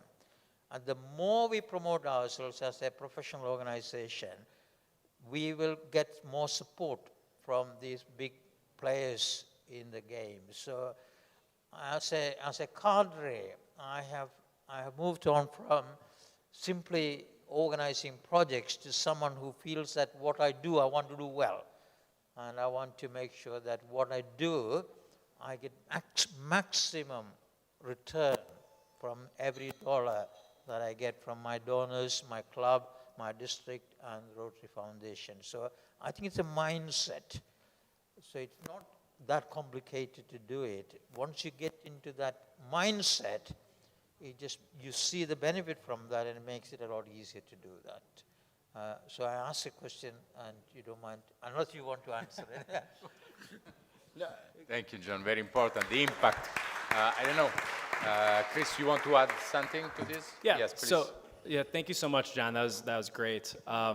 I would just add on to what you said as far as, sometimes applying for a global grant seems like an insurmountable task. It's a lot of work.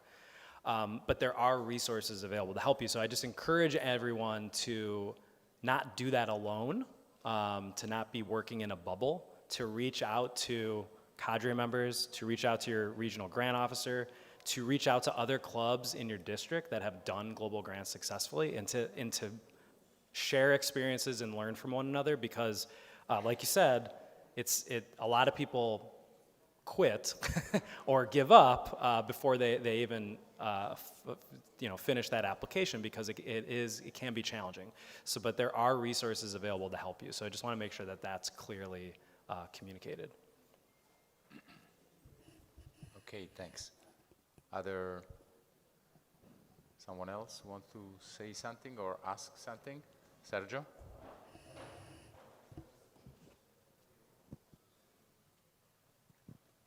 Thank you so much. Good morning, everybody. Thank you for your very interesting speech.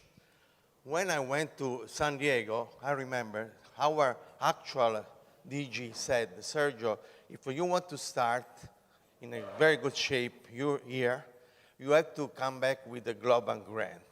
In fact, when I went to San Diego, I tried to get in touch with all the people from all other countries. So today, I think this is a very, very good chance to improve our projects, because I don't know if around the world there are similar organizations, but I like this idea of Vincenzo, and I thank you to all of you to come here in Bari. Thank you very much. Thank you for this comment. Yeah, we are all glad and happy. So if no other urgent... okay. Raffaele. Good morning, everybody. Raffaele Braia, past president from Club Matera. I am also a major donor. The question is how it works. A major donor, a new major donor, old major donor in a global grant. So if you can work with a global grant, being second level of major donor, or starting as first level of major donor, come inside a project for a global grant.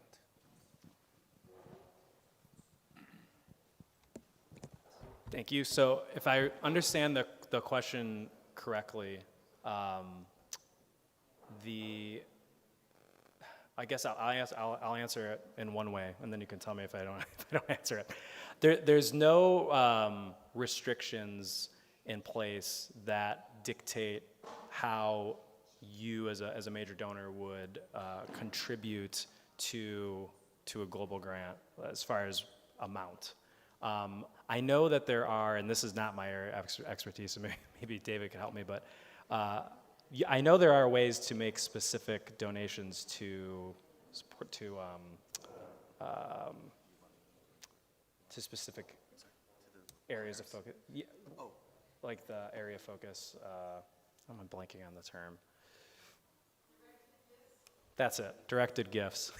I don't know if you're talking about directed gifts or. Yeah. Becoming a major donor, or starting from when you are second level of major donor, with your funds to go inside a global grant. Right. Okay. Do you know how to answer that question? I'm still confused on what the question is. I don't understand what the question is. So that unfortunately is not really my area of expertise, but what I will do is I'll take your card and I'll have someone in our fundraising department follow up with you directly, because then they give you a better answer than I can give you. So apologies for that.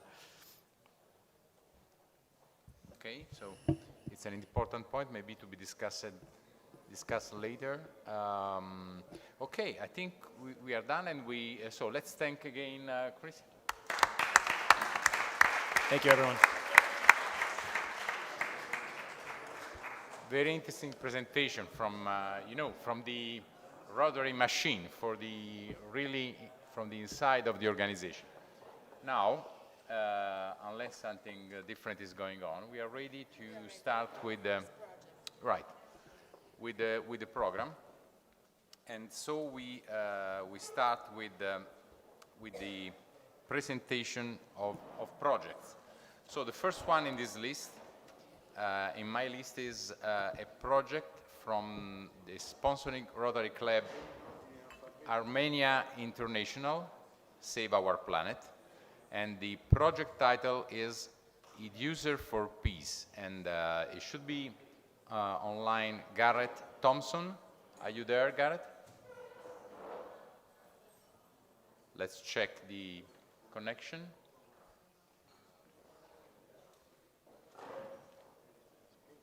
Okay.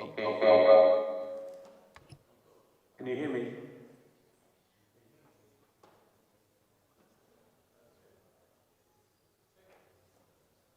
Tell me when I should start. Yeah, you can start.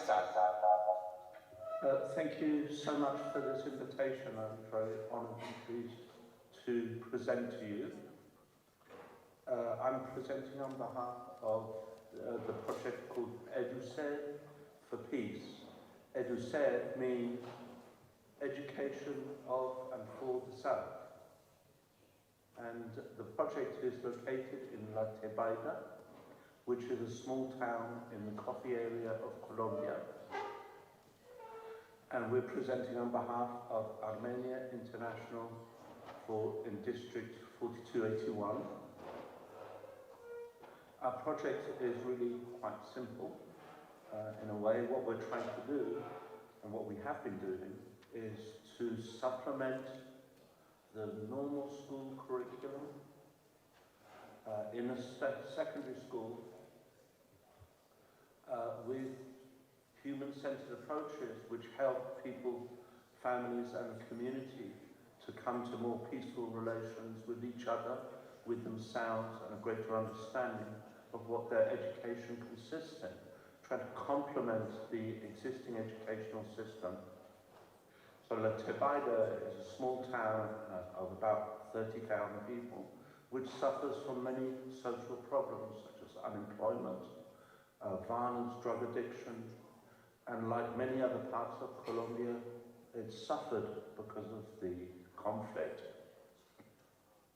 And so 4 years ago, the Geheime Foundation for Peace established a project in one school in La Tebaida. And this was based on a methodology which we had developed after studying alternative secondary schools around the world and in England.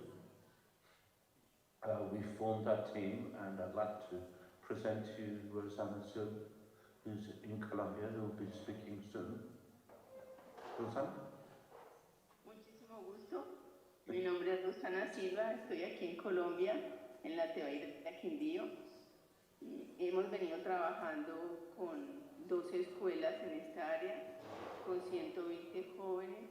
Hemos estudiado acerca del área de la paz y cómo llevar paz a las comunidades educativas, y también hemos trabajado con padres de familia tratando de que sean más conscientes de su propio bienestar y cómo buscar la paz. Hemos estado trabajando con 16 maestros y la verdad el programa ha sido bastante exitoso porque ha cambiado el clima de conflicto en la institución y ha mejorado muchísimo las relaciones de los jóvenes y ha transformado la manera de entender su propio quehacer educativo de los maestros. Es un programa que ayuda muchísimo a mejorar las relaciones también del joven con el maestro, porque es, como decíamos, es una manera que es sencilla, es natural, es aquello que el maestro siempre ha querido hacer, pero que no ha encontrado en la institución educativa el espacio para hacerlo. ¿Tú crees que hasta allí? Muy bien, muchas gracias. So fundamentally what we've done with arrangement of the school is we've trained the teachers or a group of teachers in the school in this methodology. And it really consists in sort of like 6 different activities or time periods. So the first one is that the young people have individual mentoring time with some of the teachers. The mentoring time is not about their academic lives necessarily, it's really to help the young person to come to an understanding of what is difficult in their lives, what they want to talk about. So it could be problems with their friends, with themselves, with their families, with their community, with feeling of hopelessness, whatever. And so we've trained the teachers to, as well, basically, to listen well and not to intervene too quickly, and to help them to understand the process that the young person would be going through. The second part is actually there's groups of about 12 to 10 to 12 young people who, as well with a trained facilitator or psychotherapist, have a session once every month or so to open up their feelings, share their problems, talk with each other, and as well work through their lives. The third part of the program is that the young people have an opportunity to work on their cognitive skills. We try to identify the weaknesses in their cognitive skills and actually help them to improve on that. Because what we find is that many of the young people learning topics, subjects like mathematics or history or something, but they don't have sufficient, for example, reading skills. So we try to reinforce those skills to give them more confidence, because often it's a question of transferring skills that they have at home or with their friends to the academic setting. Then we work with the parents. So we have, as well, collective healing circles with the parents, and we don't focus on, as well, how to become a better parent or, as well, how to help your child at school. We focus on just what they want to talk about with a trained facilitator. And then from there, we work with community groups with collective healing circles. And of course, we've worked to support the teachers with collective healing processes too. So those are the 6 elements of the project. And I mean, the idea really is that peace is not just a political condition, but it's something which is in the heart of people. And when it's in the heart of people, then it's in their relationship with others. People understand what peaceful communication is, what it is to listen, what it is to express one's feelings in a non-violent way. And in that sense, it transforms the the relationships within the community, within the school, within the families, and changes the feeling that the young people have about their own lives and the school itself. Because many of the young people are feeling alienated, the families are fractured because there's many divorces and separations. Fathers or mothers have gone to other places to earn money. There's a lot of drug use and prostitution. And in a sense, the heart of the project is really in the title. It's education for self, the being, I guess, is the better translation. So the impact has really been in recontextualizing what the educational process is for the young people, so that they have more ownership and understanding of their education, and they have a growing self-awareness of what it is to live well with each other and with themselves. We've conducted both. So the point of the project is we've had this 3 to 4 years project in one school, and now we would like to extend it to all of the schools in the municipality as a first step to later introducing it to other schools in the region and in other parts of Colombia. So this is our first step outside of the school, or outside of 2 schools.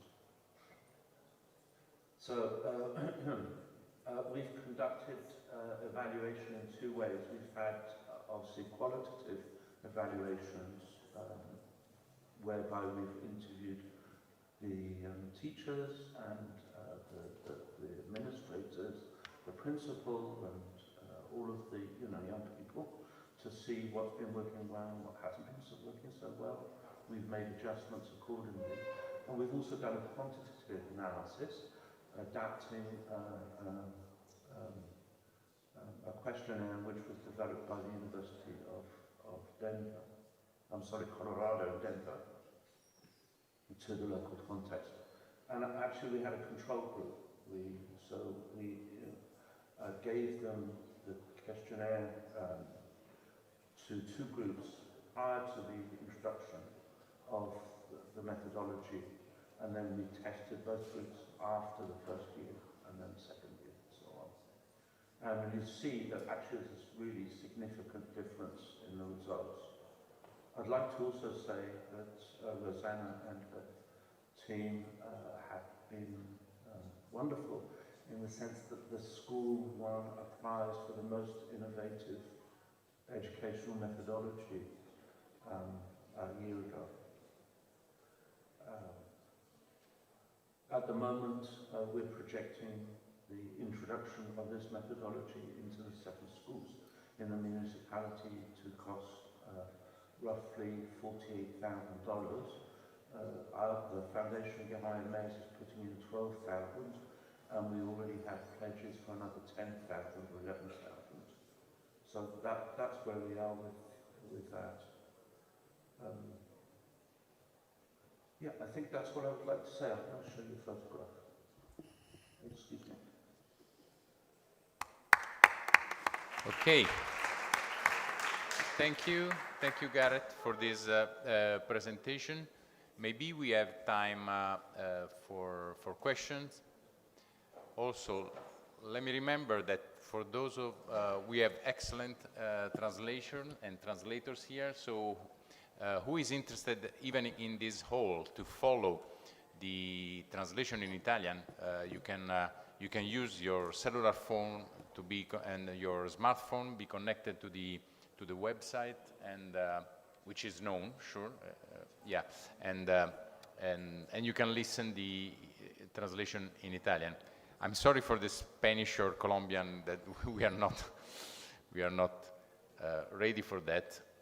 So let's see if there is any question, any comment, any. For example, I was wondering, how do you select the students? How you choose the classes? I mean, you mentioned 10 student groups, but is there any idea how to manage that?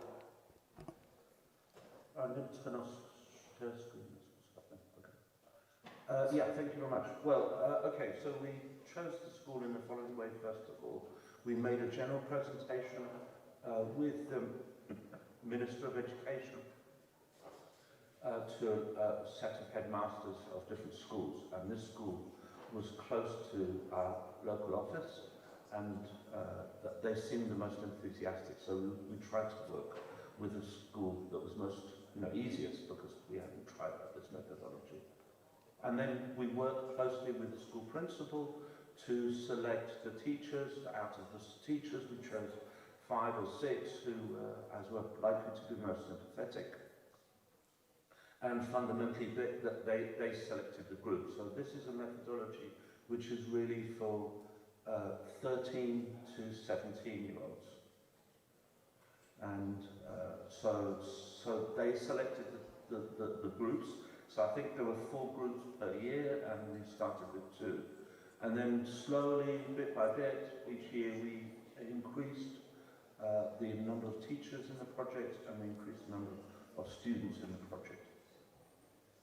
So that's how we did it, and that's how we're going to do it, if we can, with the other schools, is bit by bit, because the mindset that the teachers need to have to do this project is a little bit outside of the normal for most of them.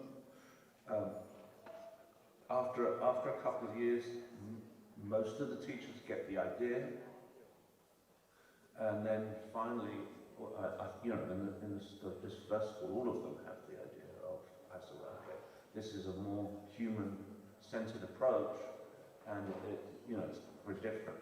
So, thank you. What we've done is there are spaces in the national curriculum where a school can, instead of doing a normal ethics class, which tends to be abstract and you know, more philosophical, we use that space for some of the cognitive learning. And there are other slots in the curriculum. All of the slots in the curriculum are negotiated with the school principal, so we disturb the routine of the school as little as possible. Okay, thank you. Are there other questions or comments? If not, let's move on, and by thanking Gareth again. Thank you very much. Okay. Okay, and now I invite Giovanni Scianatico to come here to illustrate the project sponsored by Rotary Club Bari on Rotary Water for Wasa. Please, Giovanni.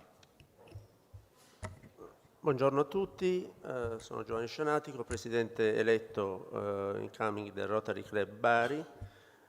Abbiamo questo progetto Rotary Water for Wasa e nasce un po' sulla continuazione di un service che stiamo comunque implementando quest'anno per il prossimo anno, sempre su Wasa, che è un piccolo villaggio della Tanzania, dove cercheremo di aiutare questa scuola, come adesso vi dirò meglio. È una scuola di formazione professionale dove ci sono circa 70 alunni di entrambi i sessi, fra i 14 e i 22 anni. Questa scuola è gestita dalla chiesa locale della Tanzania, di Wasa, appunto in Tanzania, e poi da un'organizzazione di volontariato studentesco dell'Università Bocconi di Milano. Dal 2011 sono lì questi studenti, sono studenti di tutta Italia, anche di tutta Europa, che vanno in Tanzania, a Wasa appunto, a insegnare i mestieri, perché questa è una scuola di mestieri, una scuola professionale. Se possiamo andare avanti con la slide. Giovanni, if I may, let me just remember to the audience here that if you want to follow the translation in English, also that's available on the website, or say there is a service, the simultaneous translation in English, right? You can find on the. Can you give me? Sure. Yeah, you can scan here. Are they on the table? Yeah. So if you're interested, you can go on through this connection. Perfetto. Okay. I promotori di questo progetto sono appunto il Rotary Club Bari, il Rotary Club di Iringa, che è il Rotary più vicino a questa cittadina, a questa paese Wasa, questo villaggio. Poi questa scuola appunto presente a Wasa, il St. Joseph Vocational Training Center, è una scuola professionale, e poi, come accennavo prima, Students for Humanity, che è un'organizzazione di volontari dell'Università Bocconi di Milano, che sono i gestori della scuola, unitamente alla chiesa locale. Possiamo andare avanti con la slide. Questa è appunto la localizzazione. Quindi abbiamo appunto un paesino del centro della Tanzania. Ovviamente sulla sinistra possiamo vedere. Possiamo vedere in basso sono i campi coltivati da questa scuola, quelli che si vedono in chiaro. Questi campi sono della chiesa, sono circa 10 ettari di proprietà appunto della chiesa locale, che comunque li dà in uso alla scuola. Quindi la scuola professionale San Joseph è frequentata appunto da 70 studenti fra i 14 e i 22 anni e rappresenta per questa comunità di Vasa, di questo villaggio, il punto più importante anche per progettare il futuro. Si occupa sia di formazione, della formazione degli studenti, quindi l'avviamento al lavoro, ma soprattutto dell'alimentazione anche, perché in Africa si va a scuola anche per potersi sfamare, per poter mangiare, quindi dobbiamo anche entrare in quest'ottica.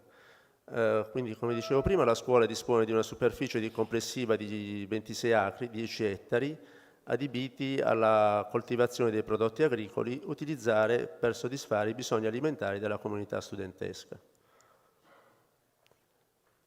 Ora, la scuola è da tempo impegnata al miglioramento del fabbisogno nutrizionale dei loro studenti e anche degli insegnanti, bisogna sottolinearlo, però attualmente questo fabbisogno è coperto solo per 5 mesi su 10. Quindi per il resto si cerca di fare il possibile. È anche impegnata al miglioramento delle condizioni igieniche e sanitarie degli studenti. Il punto è l'acqua. La difficoltà dell'approvvigionamento dell'acqua non ha ancora permesso il raggiungimento di questi obiettivi prioritari. Attualmente l'istituto attinge acqua da una sorgente naturale situata a pochi chilometri di distanza. La sorgente è posta su un pendio che alimenta per gravità una cisterna, quindi un sistema abbastanza semplice ma un po' primordiale. Quindi la scuola purtroppo si trova alla fine di questa canalizzazione di acqua e quindi la pressione è molto bassa e spesso non c'è proprio acqua, che è veramente un problema serio. Queste sono delle foto di luoghi, abbiamo messo anche un filmato nel corridoio dove si fa vedere, c'è un filmato fatto dagli studenti della Bocconi dove si mostra la realtà locale. Questi sono i campi coltivati. Naturalmente la coltivazione è possibile se piove. Se piove ci sono le stagioni delle piogge in Africa, però ci sono lunghi periodi di siccità. Quindi c'è assolutamente il progetto va a cercare di colmare questo bisogno, questa necessità. Quindi prevede 3 pozzi, la realizzazione di 3 pozzi dotate di pompe elettriche alimentate da gruppi elettrogeni. Perché 3 pozzi? Lo dico, giusto, qualcuno potrebbe chiedersi perché 3 e non basterebbe uno. Il problema è che la scuola, i campi non sono situati tutti vicino alla scuola, ma sono dislocati anche a qualche chilometro.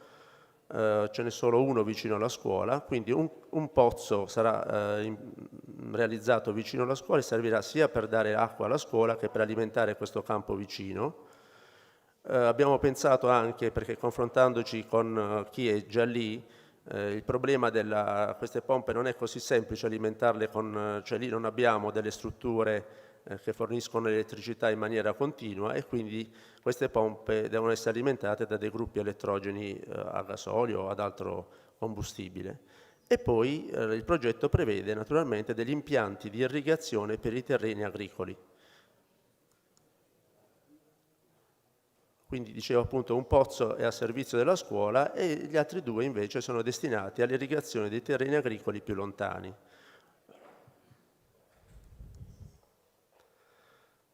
Quindi ritorniamo ai bisogni da soddisfare. Il progetto Water for Vasa del Rotary favorirà la coltivazione anche durante i periodi di siccità. Attualmente i raccolti dipendono dalle piogge stagionali, aumentando le rese, migliorando la fertilità del suolo e della qualità della produzione agricola. E l'altro bisogno è l'approvvigionamento idrico costante della scuola, migliorando le condizioni igienico-sanitarie degli studenti e degli insegnanti anche.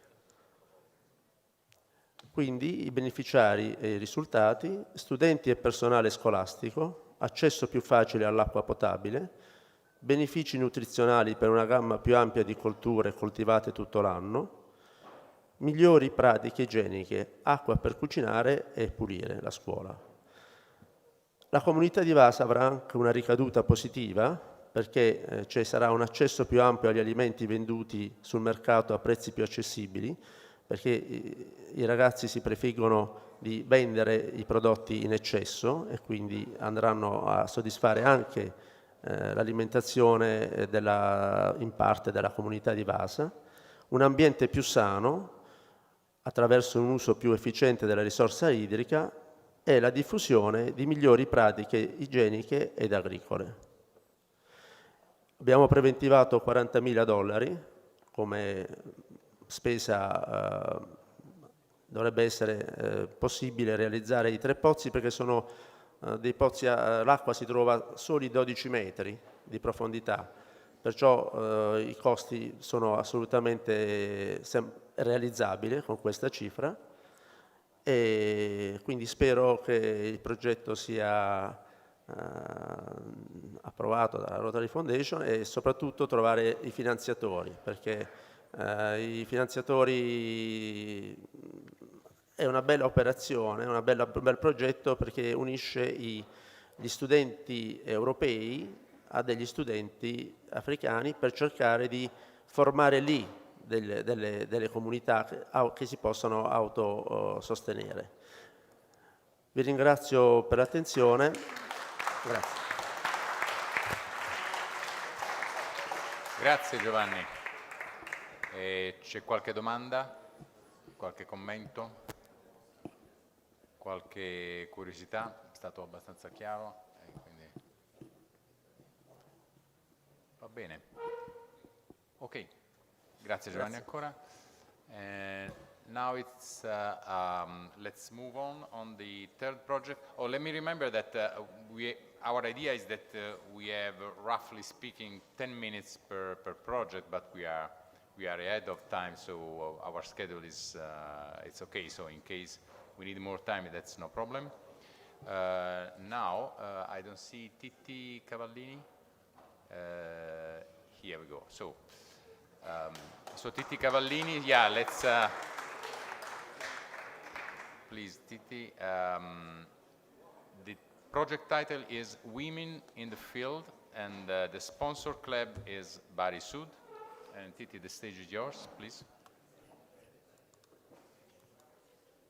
Ecco qui. Allora, grazie, buongiorno a tutti. Sono Concetta Cavallini, presidente incoming del Rotary Club Bari Sud. Il progetto che oggi presentiamo è un progetto che, vedete il titolo nella slide, si chiama Women in the Field. È un progetto, ecco qui, che si svolgerà in Bosnia-Erzegovina, di cui qui vedete alcune informazioni geografiche. Inutile che io ricordi a tutti voi la situazione da cui la Bosnia esce, il conflitto armato che l'ha interessata dal 92 al 95, che ha provocato una situazione sociale, anche economica, che è quella di cui vi parlerò fra un attimo. La Bosnia ha anche richiesto l'adesione all'Unione Europea e sono in corso i negoziati per il suo accesso, quindi è uno Stato per cui la comunità europea e anche l'Italia, oltre che il Consiglio europeo, lo Stato è stato individuato come Stato pilota, è stato privilegiato per i rapporti di sviluppo internazionale. I promotori di questo progetto sono il Rotary Club Bari Sud, con la collaborazione del SIAM Bari, e poi c'è anche il Ministero del Commercio Estero e delle Relazioni Economiche della Bosnia-Erzegovina, oltre che la municipalità di Vukosablje, che è il comune che sarebbe interessato dal progetto. E ho dimenticato qui di inserire, ma lo faccio adesso a voce, anche il Rotary Club di Sarajevo, che sarà il Rotary Club corrispondente per la Bosnia-Erzegovina.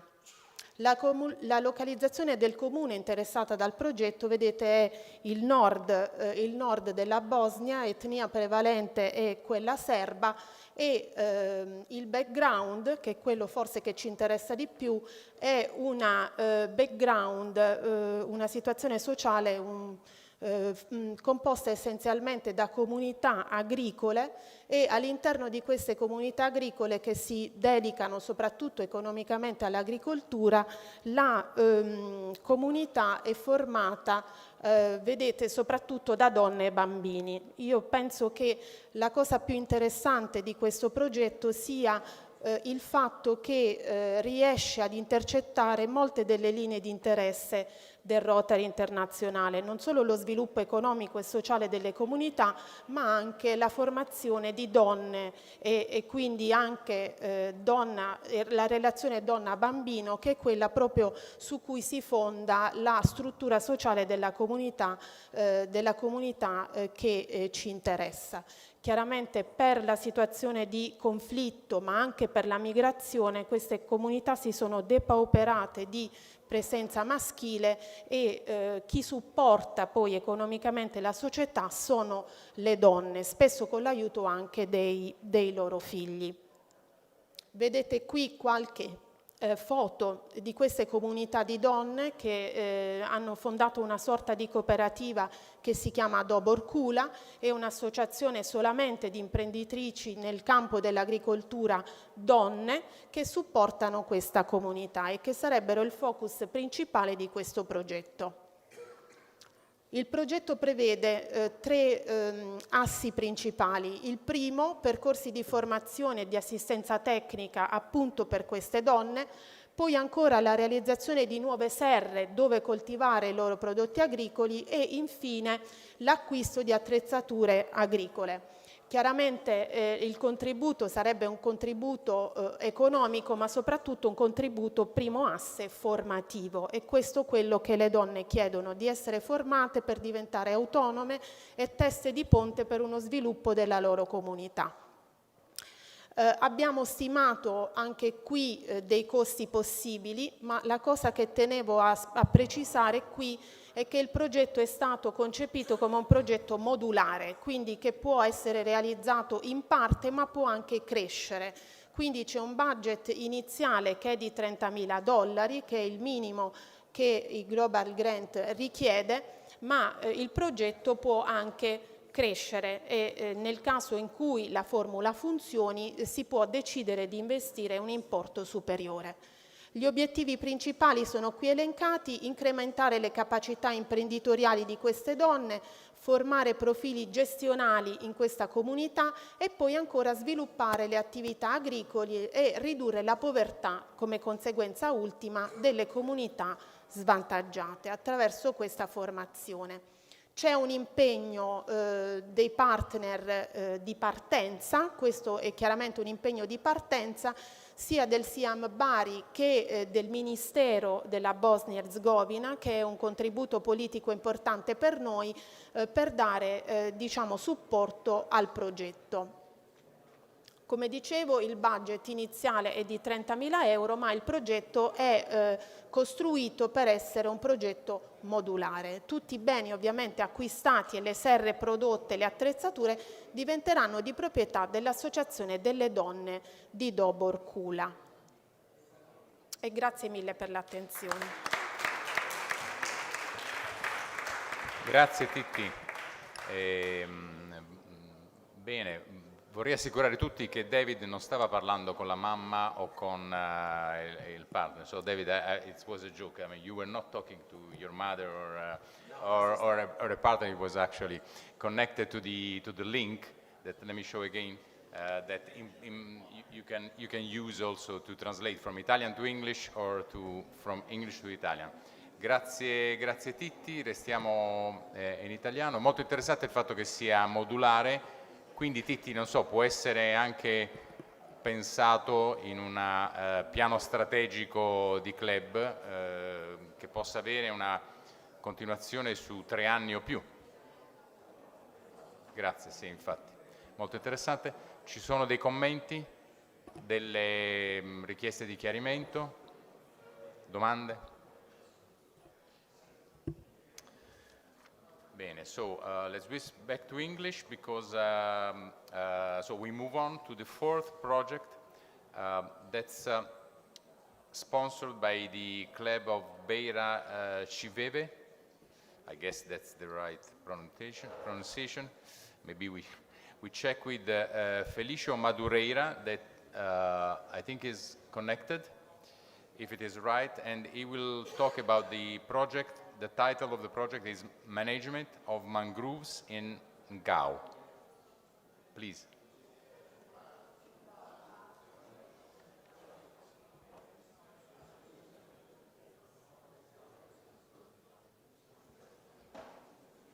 We are checking the connection.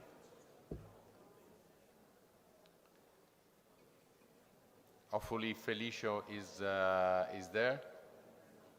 And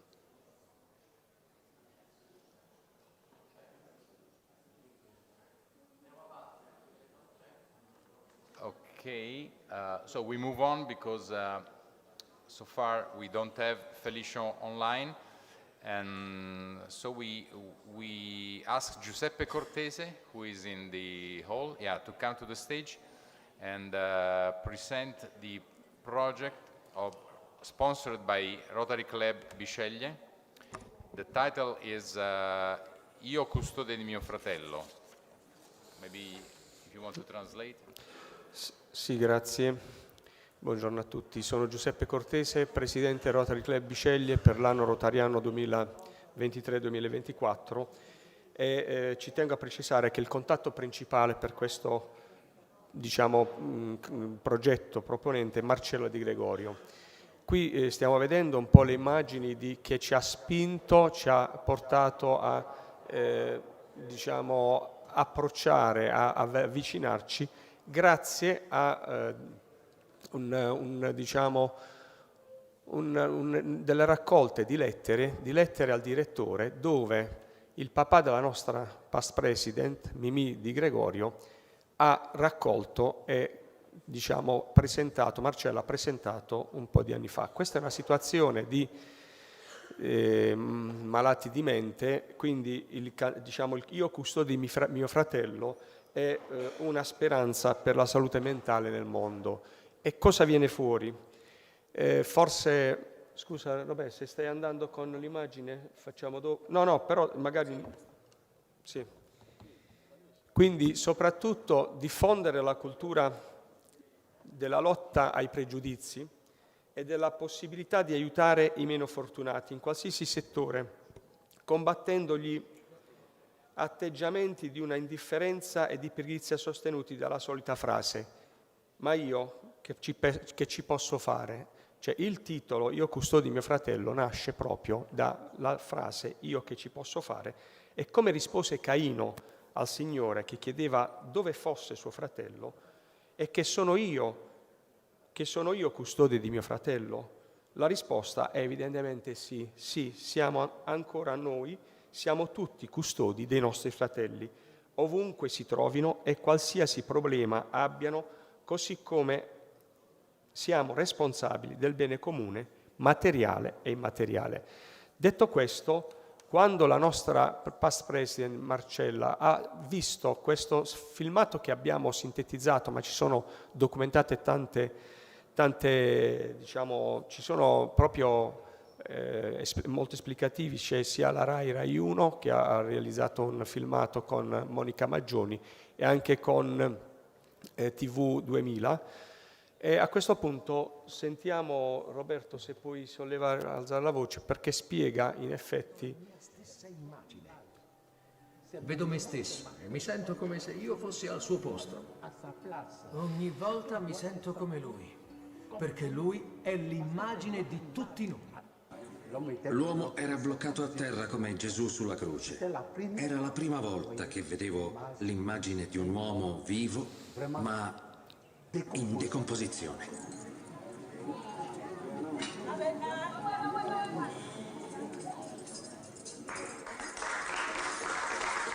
Buonasera, benvenuti al diario di Papa Francesco. 60.000 malati psichici accolti, ma forse avete visto le immagini, sarebbe meglio dire liberati in 25 anni. Questa è, detta in numeri, la storia dell'ospite di oggi, Grégoire Aong Bonhomme. Benvenuto. Oltre ai numeri c'è un simbolo, un segno da cui Grégoire non si separa mai, e questa catena, possiamo inquadrarla, puoi prenderla? Ecco, questo è il progetto Io custodio di mio fratello, una speranza per la salute mentale nel Benin. È una breve descrizione del progetto: promuovere l'accoglienza, l'inclusione e la salute per i malati psichici. Il progetto prevede il sostegno a terapie per l'accoglienza e soprattutto la riabilitazione di malati di mente che in Africa, specificatamente in Benin, ma non solo, anche Togo e altre zone dell'Africa, sono considerati indemoniati ed abbandonati per strada, incatenati ed esposti all'ubidio, spesso alla violenza generale. In particolare, come progetto, si vuole porgere attenzione alle donne che, violentate, rimangono incinte e trascinano nel degrado cui sono costrette a vivere i loro innocenti piccoli innocenti. Seguo un po' la scaletta che mi avete chiesto. Gli obiettivi. Gli obiettivi del progetto: concretamente si prevede di allestire laboratori di formazione e recupero delle donne vittime di violenza. Per il momento abbiamo pensato, su richiesta che abbiamo ricevuto, alla sartoria artigianato locale, richiesta di macchine da cucire tradizionali e moderne, non elettroniche. L'area di intervento e finanziamento è la salute materna e infantile. Il finanziamento stimato nel nostro piccolo, perché noi partiamo come club di Bisceglie e alcuni club viciniori attenti a queste iniziative, il finanziamento stimato al momento è di $7.000. Un'altra cosa a cui ci tengo a precisare è che noi abbiamo, la nostra past president Marcella Di Gregorio ha contatti diretti con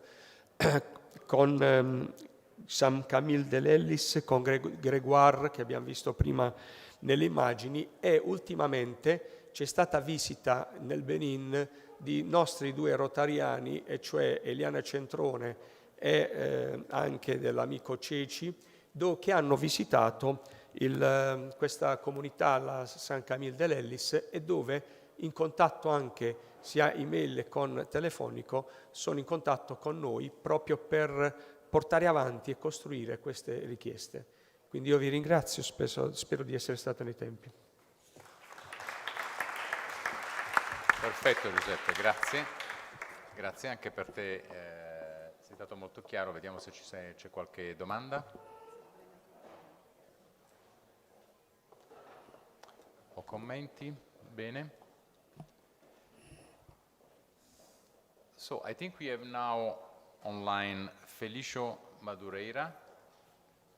So let's see if we can actually leave the stage to him online. He's from the sponsoring club. The sponsoring club of the project is Beira Chiveve, and he will talk about management of mangroves in Nangao. Felicio?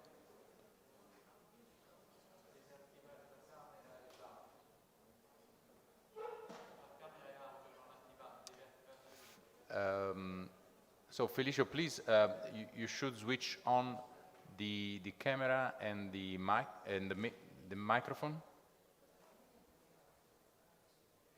We think that's the problem. I hope you can hear us, or you can hear me. If so, please switch at least the microphone. Okay, let's see.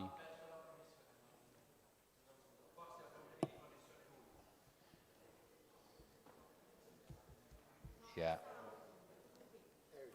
Our guess is that there are connection problems. Well, I don't know if you can hear me. So I would go on. In the meantime, that we double check the connection. We can. Well, I have I have been asked to switch the order. We are following alphabetical order. Oh, but is there? Is working? So now we see the slides. So Felicio is virtually with us. At least we see the slides. Good morning. Good morning. Oh, okay. Wait. Now we hear you. Yes, firstly, I would like to say good morning to everyone. My name is Augusto, as you know, and I'm substituting Felicio Madureira. He's struggling with connection problems now. So I would like to present our project, which is restoration and management of mangroves in the district of Beira in Yangao, in Mozambique. So, to describe the project, this project is going to be based in Beira, Mozambique, which is based on the eastern coast of Africa. And it should be noted that this district is below sea level, so it's susceptible to cyclones. Even the years before, we've struggled with cyclones such as Idai and many others. So deforestation for construction materials and wood fuel helps the coastal ecosystem and coastal erosion, fisheries and decline, etc. So the general objective of this project is to ensure sustainability of coastal ecosystems in Yangao Bay, our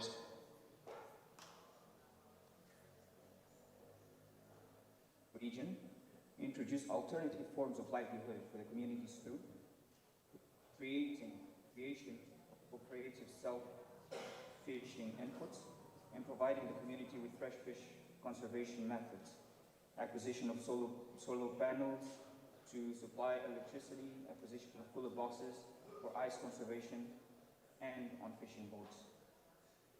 So continuing with our specific objectives, we would like to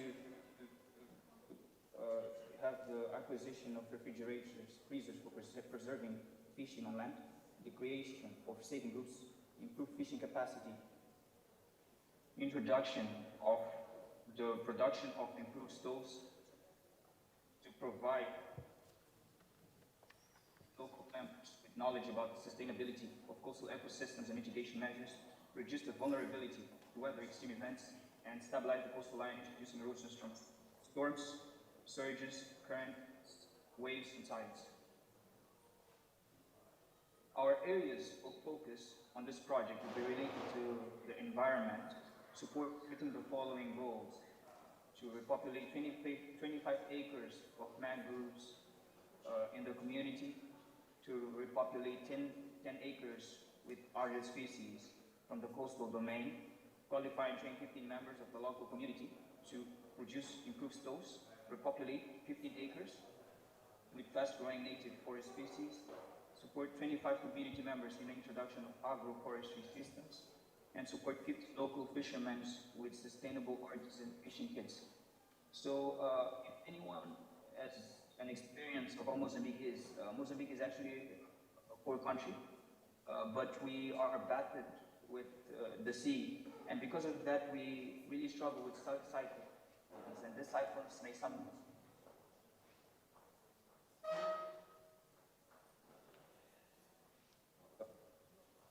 the decline of this mangrove. So what we're trying to do is help develop these areas so that when the cyclones approaches, we have a little bit more of protection against the cyclones.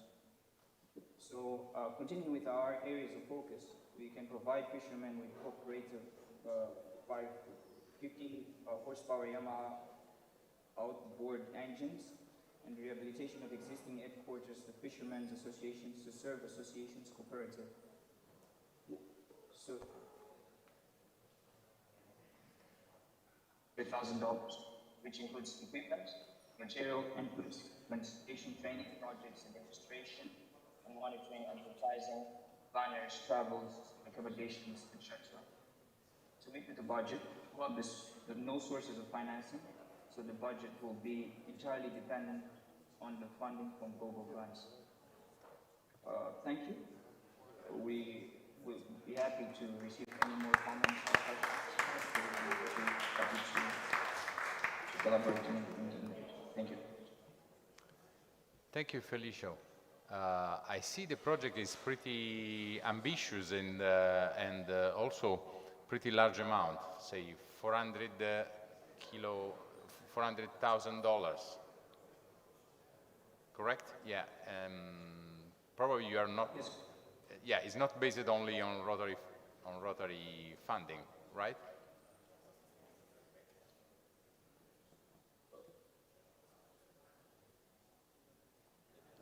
Just a curiosity. I mean, maybe Yes, you have a business plan. for other partners to help us achieve that amount. So that's our main goal.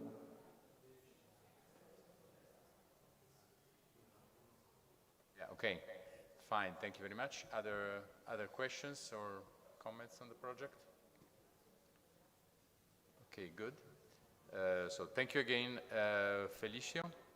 And now I've been asked to anticipate the project, the presentation of the project by Rotary Club Potenza. That's why the person cannot be with us in the afternoon. So I hope Vittorio Simoncelli is online. Vittorio Simoncelli from Potenza. If he's online, I would invite him to prepare and to present the project. The title is in Italian, say water is life, so l'acqua è vita. So, Vittorio, are you ready? Yes, I'm ready. Okay. Can you hear me? Yeah, we can hear you. Yeah, please go ahead. Okay. Thank you so much, sir. Thank you, ladies and gentlemen. I give my best greetings to all the Rotarians Authority, and I represent my club, Club of Potenza. I am the president of the Project Commission. I regret so much to be not with you, but I can't, unfortunately. So I ask to start with the slides in English, and I will comment from here.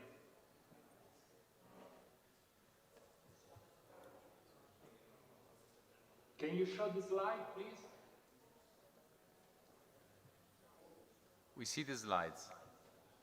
Okay, we can start with first slide. The title of project is Water is Life. Our goal is the rehabilitation of 40 wells in 4 villages of the Doma region in Tanzania. And our main goal is to improve the condition of health and water for the population. So the intervention area is water and health. The proponent club is the Rotary Club of Potenza with the support of the Rotary Club of Memphis. We are already a corresponding club there, that is the Rotary Club of Oyster Bay, Dar es Salaam. We already contacted them, we started our partnership, and the total budget, also in our case is a modular budget, but the total budget is $105,000. The time for project is 6 months. We already know for certain we charge the time for the project, because as I can show you, we are already there with another smaller project in the same area. We can go ahead with the slide. I try to have a description of our project. As I told you, Water is Life is in the Doma region, and this is the natural continuation of our previous project that we had last year in the same area, Mikondai, where we rehabilitate small deep wells with good results. Our intervention area is in 4 villages, just to improve the living condition and the basic needs of population, but also their economic situation by agriculture. the expected outcomes is a change on the behavior of the people, and we believe so much in the involvement of the entire local community, because the local community, as I will show you, already participate in the project design, implementation, monitoring, and evaluation. We believe with our partners, Tanzanian partners, that for the final success of the project is really important the involvement and the local community there. We can go ahead with slide. The direct beneficiaries of the project is about 36,000 people, 6 primary schools, 1 secondary school, and 4 dispensaries. These news I give you are certain because we already work there with the NGO, Italian NGO, and we already know the ground where we have to operate. This area, the Doma, and especially of the district of Bai, is one of the driest and poorest area of Tanzania. And all the area is very, very large. It's about 222,000 inhabitants. The rainfall are very low, but very strong. Only 300 millimeters per year of rain, but they are really in a short time. So, of course, people to have a very bad situation and very bad reality with the water, because please go to the previous slide. This is about the budget. Go to the previous slide, please. Thank you so much. Thank you so much. And our final goal is to permit to the population, the local population, to use good water, and this is very good for the health, especially because the intestinal disease, such diarrhea, is the second leading cause of children mortality after malaria. We can go ahead to the budget. Please go ahead with the slide, okay? So, as I told you, the total budget is $105,000 US. The requested financement to the Rotary Foundation Global Grant is $65,000, and our co-financement by ourselves as club and our partners, also local partners, is about $40,000. We can go ahead. I finish with my presentation. Thank you so much for your attention. Water is life, as you can see. Please remember all, it's really important. And not everyone is lucky like ourselves. And this picture is a picture that we realized there when with the local population involved in our already done project in the same area. Thank you so much, sir. Thank you to everybody for your attention. I remain at your disposal for any questions and further information. Thank you, Vittorio. Also, this project is pretty. The budget of this project is pretty large. For example, I saw you are applying for, if I remember well, $65,000. $1,000. Is that correct? It's pretty large amount. So, are you planning also to share this need with other funding agencies or contributors? Financement that we already guarantee by ourselves and our partners is $40,000, and while $65,000 we request on global grants, but also our project is modular one. There is not only the deep wells, but also multi-cultivator for the people there, just to help them also from an economic point of view. There is training that is very important for the people to improve their condition, but mainly for the maintenance of the wells. That is one of the more important problems because they are operational high cost. So also in our case, it's a modular project. Our goal is 4 villages, but we are also available to modulate if necessary. Any other question, please? Understand. Let's see in the audience or, well, let me remember that you have the chance today.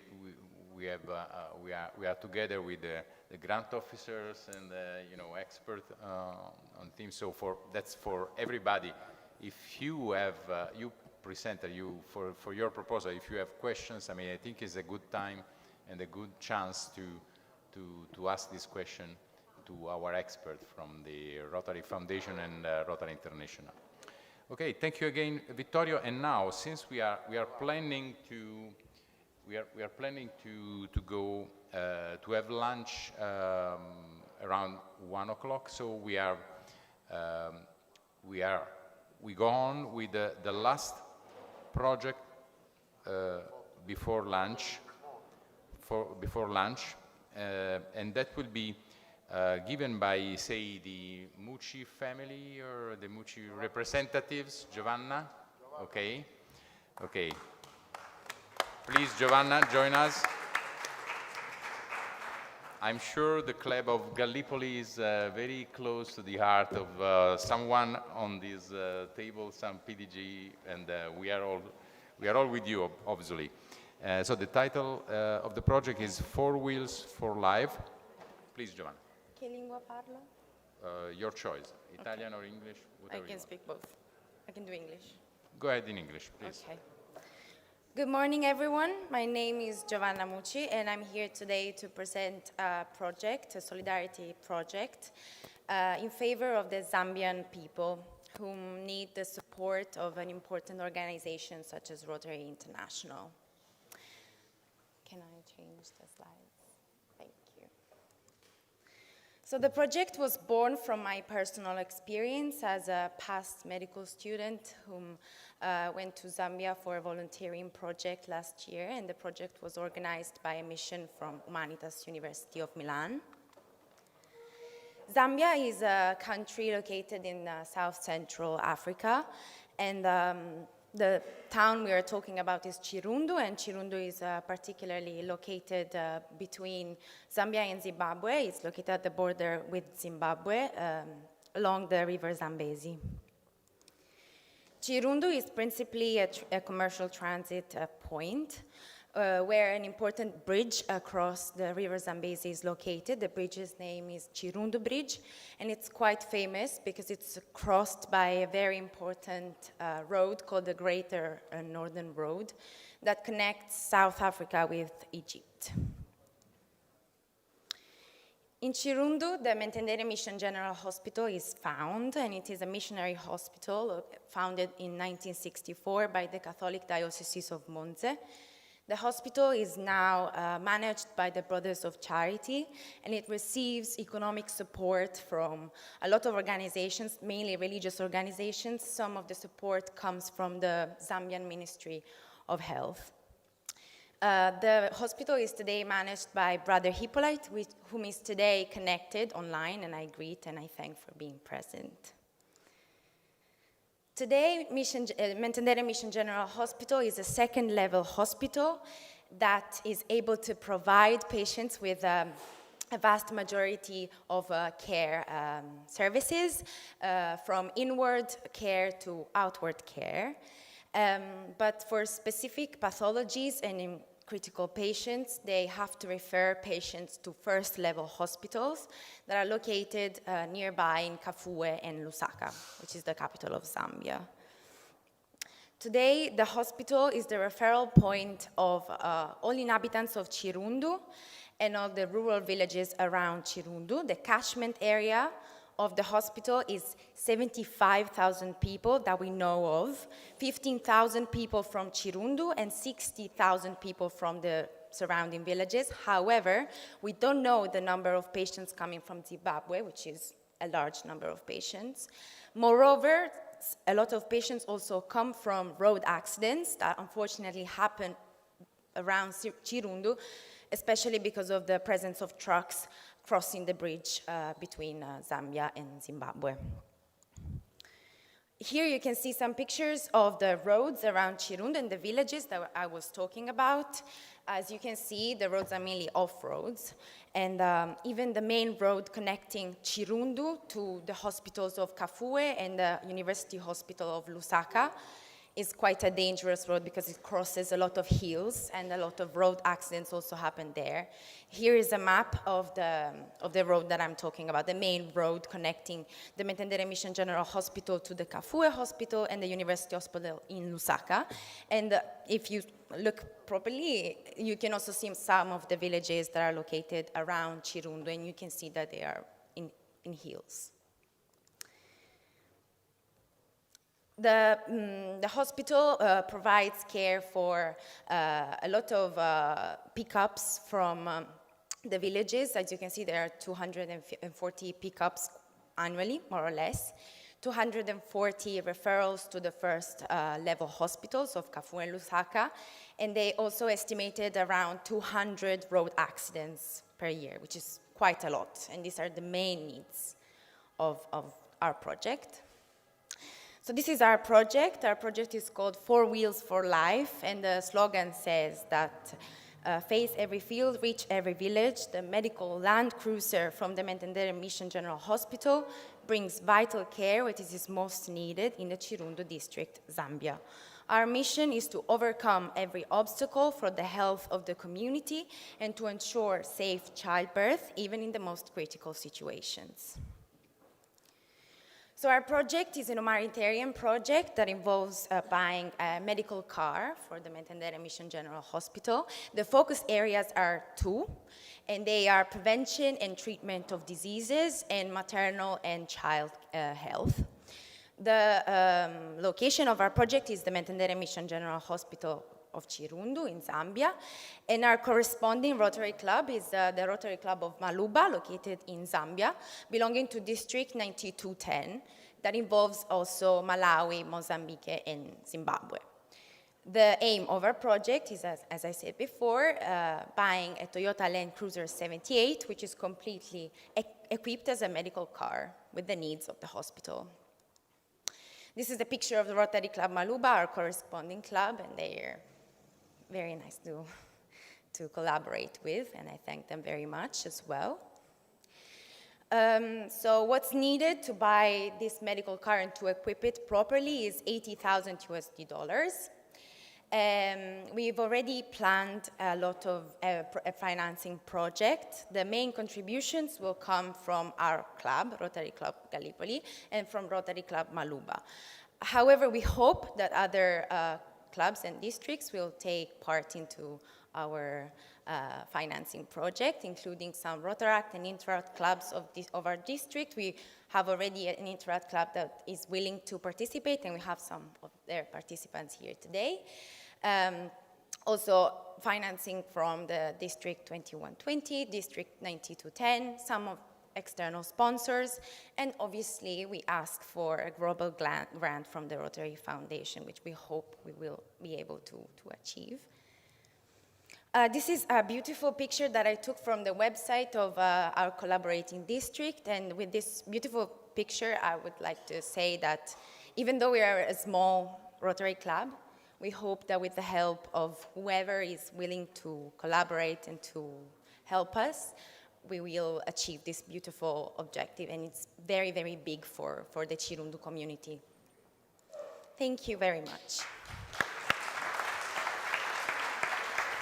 Thank you, Giovanna, for this beautiful presentation, also for giving us the idea of the project through beautiful pictures. I'm very happy to share these pictures with you. These are all pictures that I took myself, so.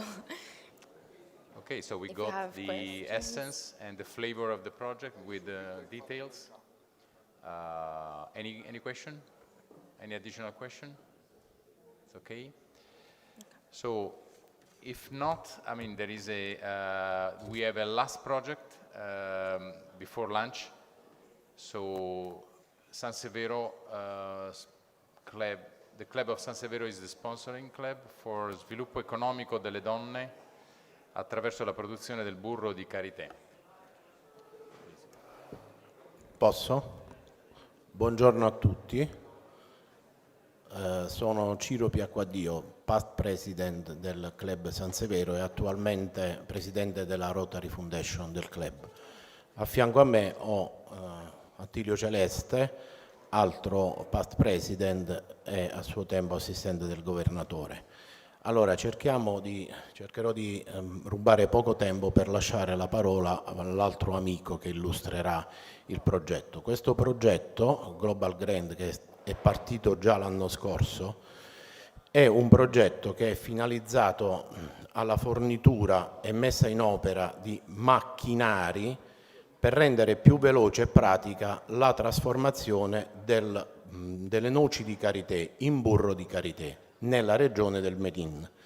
Cosa accade? Già oggi la Onlus, nostra partner, che opera da tantissimi anni in Africa, si chiama Missione Africa, è dedita alla produzione del burro di karité che poi viene commercializzato. Però attualmente questo processo è molto faticoso perché avviene manualmente e ovviamente in quantitativi che sono proporzionati a un'attività manuale. Per cui il nostro progetto prevede appunto la fornitura di macchinari in modo tale che attraverso una formazione somministrata alle donne addette alla lavorazione con tecnici specializzati per il numero di ore sufficienti.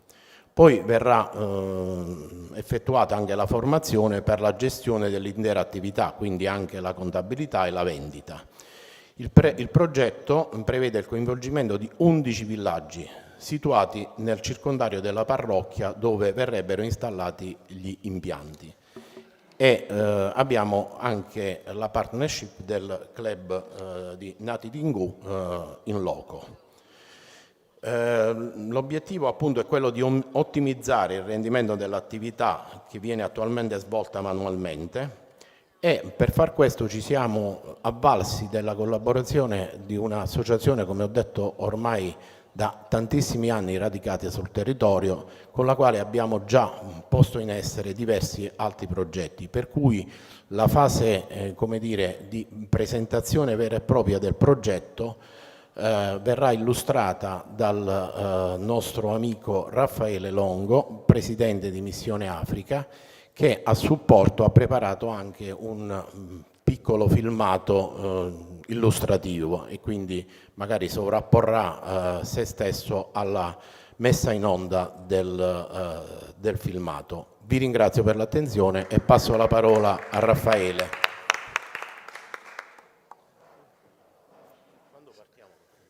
Adesso, salve, grazie per avermi ospitato e darmi l'occasione di poter spiegare un po' meglio il progetto. La parte tecnica vi è stata già illustrata, la finalità vera e propria è un attimino un po' più complessa.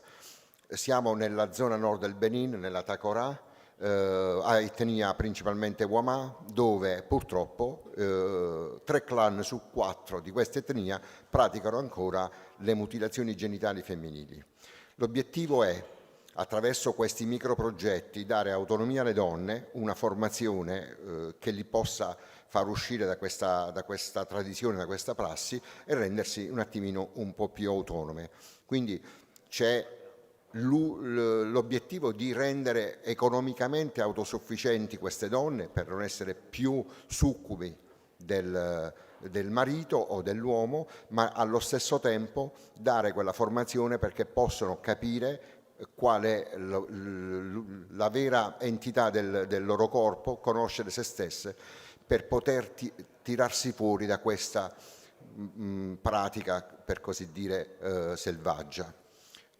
Abbiamo previsto questo progetto per 11 villaggi che coprono un territorio più o meno tipo la provincia di Foggia, per chi è del territorio, e quindi in ogni villaggio principale ci sarà questo tipo di formazione parallela a quella tecnica, perché dare autonomia significa anche permettere a queste donne di capire cosa significa un dare e avere, cosa significa un accumulo oppure accantonare delle risorse, prevedere degli acquisti per le noci, no, dare questa formazione di piccola economia che è già stata prevista dal Rotary di Nati Tingù, ma oltre a questo dare anche una formazione da un punto di vista sanitario per quanto riguarda la proprietà del proprio corpo.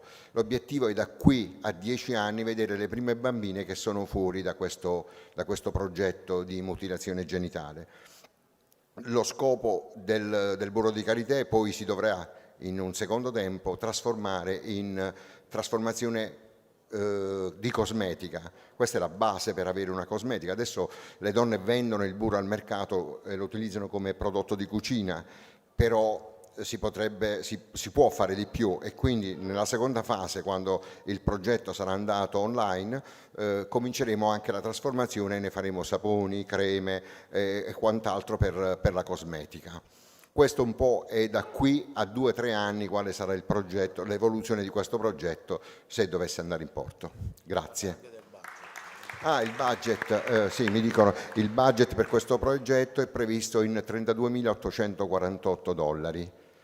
Non è una grande cifra, quindi spero tanto di portarlo a termine. Grazie. Sono qui per le domande se volete. Benissimo, grazie. Penso che, vabbè, anche se il filmato sta andando ancora in onda, però insomma credo che abbiamo illustrato bene la finalità. Grazie anche a Gaetano Scamarcio per averci consentito questa anticipazione. Di nuovo saluti a tutti. Non c'è problema. Grazie. Bene, e questo era l'ultimo progetto per stamattina, ne abbiamo altri 5 nel pomeriggio. Quindi io, se non ci sono domande, inviterei tutti a vederci nella zona pranzo. In realtà abbiamo pensato di cambiare un po' il programma, vista l'efficacia dell'agenda, possiamo rivederci qui invece che alle 15, alle 14:30. Anticipiamo di mezz'ora, avremo più tempo per stare insieme dopo, oppure anche per finire un po' prima. So for everybody, we have a change in the program. We now have the lunch, and after lunch we reconvene in this same hall at 2:30.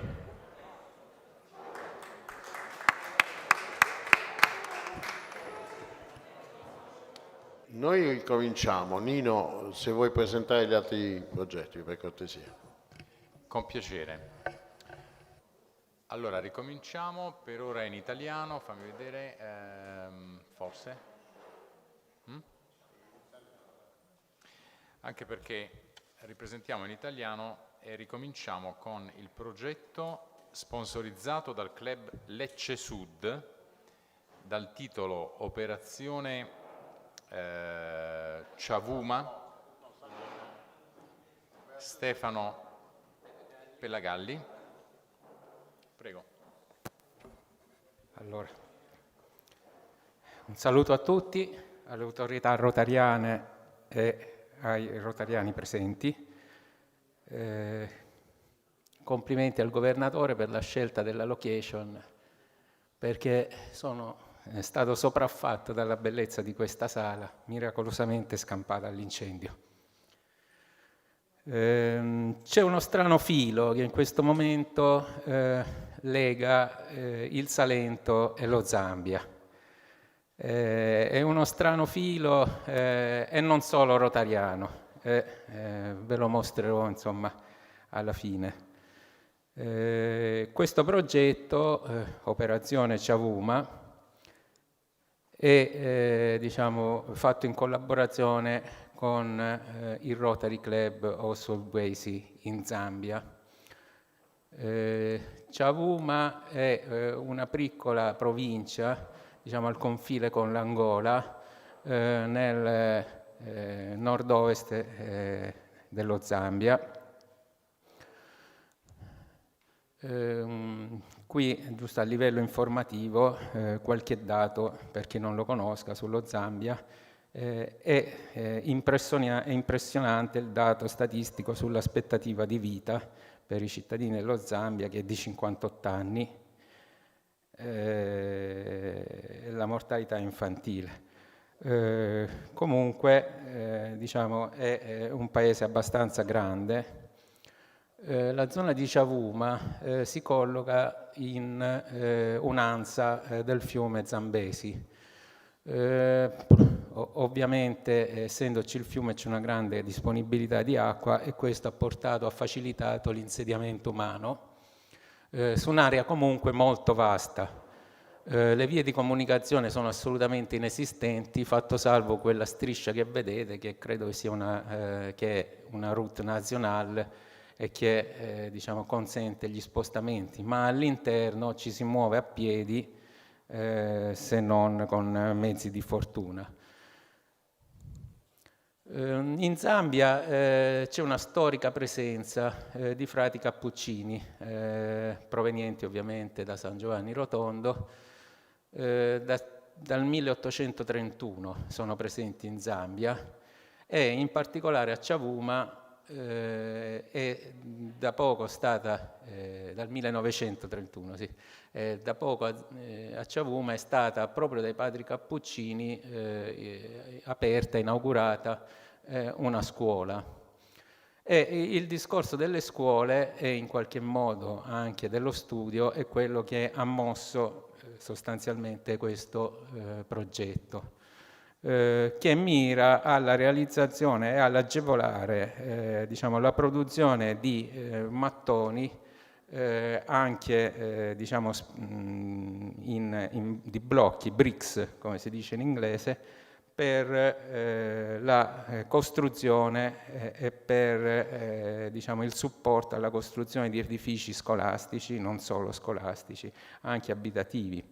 L'obiettivo è quello di passare da una produzione quasi di sussistenza con attrezzi manuali e quindi una produzione di 30 mattoni al giorno ad una produzione un po' più industrializzata di 3.000 mattoni al giorno e consentire quindi la trasformazione, quindi diciamo un miglior utilizzo edilizio, scolastico, ospedaliero e anche, perché no, abitativo.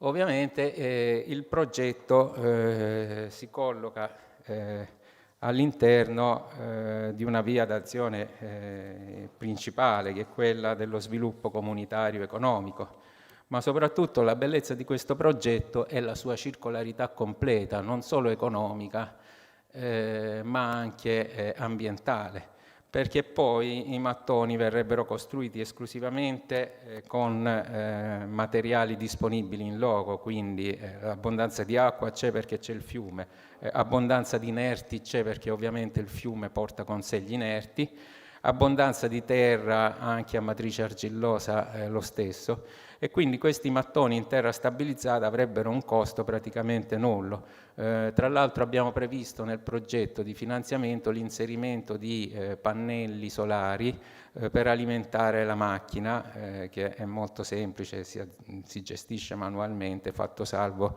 per un consumo diciamo, di energia elettrica abbastanza basso, e quindi con dei pannelli solari si potrebbe tranquillamente coprire il fabbisogno. Quindi un prodotto finito a basso costo, completamente ecocompatibile, che consentirebbe lo sviluppo di nuove professionalità e quindi legate alla produzione dei mattoni, darebbe impulso al miglioramento della qualità abitativa delle costruzioni locali, ma soprattutto nel supporto delle iniziative comunitarie. E chiaramente l'aumento della produzione di mattoni creerebbe un mercato. L'iniziativa è assolutamente modulare, perché le macchine possono essere replicate n volte, 1, 2, 3, e quindi diciamo, l'iniziativa si autosostiene con il mercato iniziale dei mattoni e poi con la sua crescita progressiva. Questo è un brevissimo bilancio economico, un piano iniziale di stima del fabbisogno economico dell'iniziativa.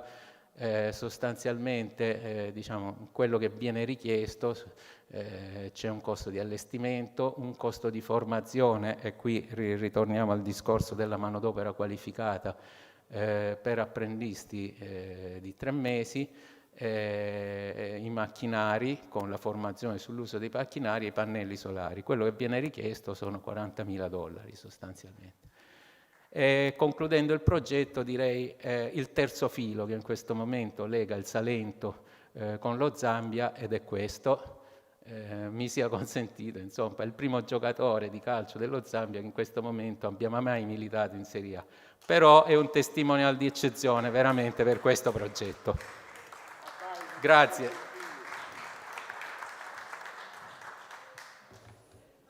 Il Rotary è apolitico, apartitico, religioso e anche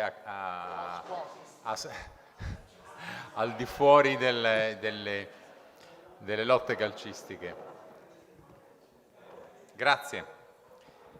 Grazie Stefano. Qualche richiesta di approfondimento, qualche domanda o commenti? No? Molto bene. E quindi passiamo a Luigi Del Vecchio, eccolo, che presenterà un progetto dal titolo Salute Materna, sponsorizzato dal club Ostuni Valle d'Itria Rosa Marina. Prego.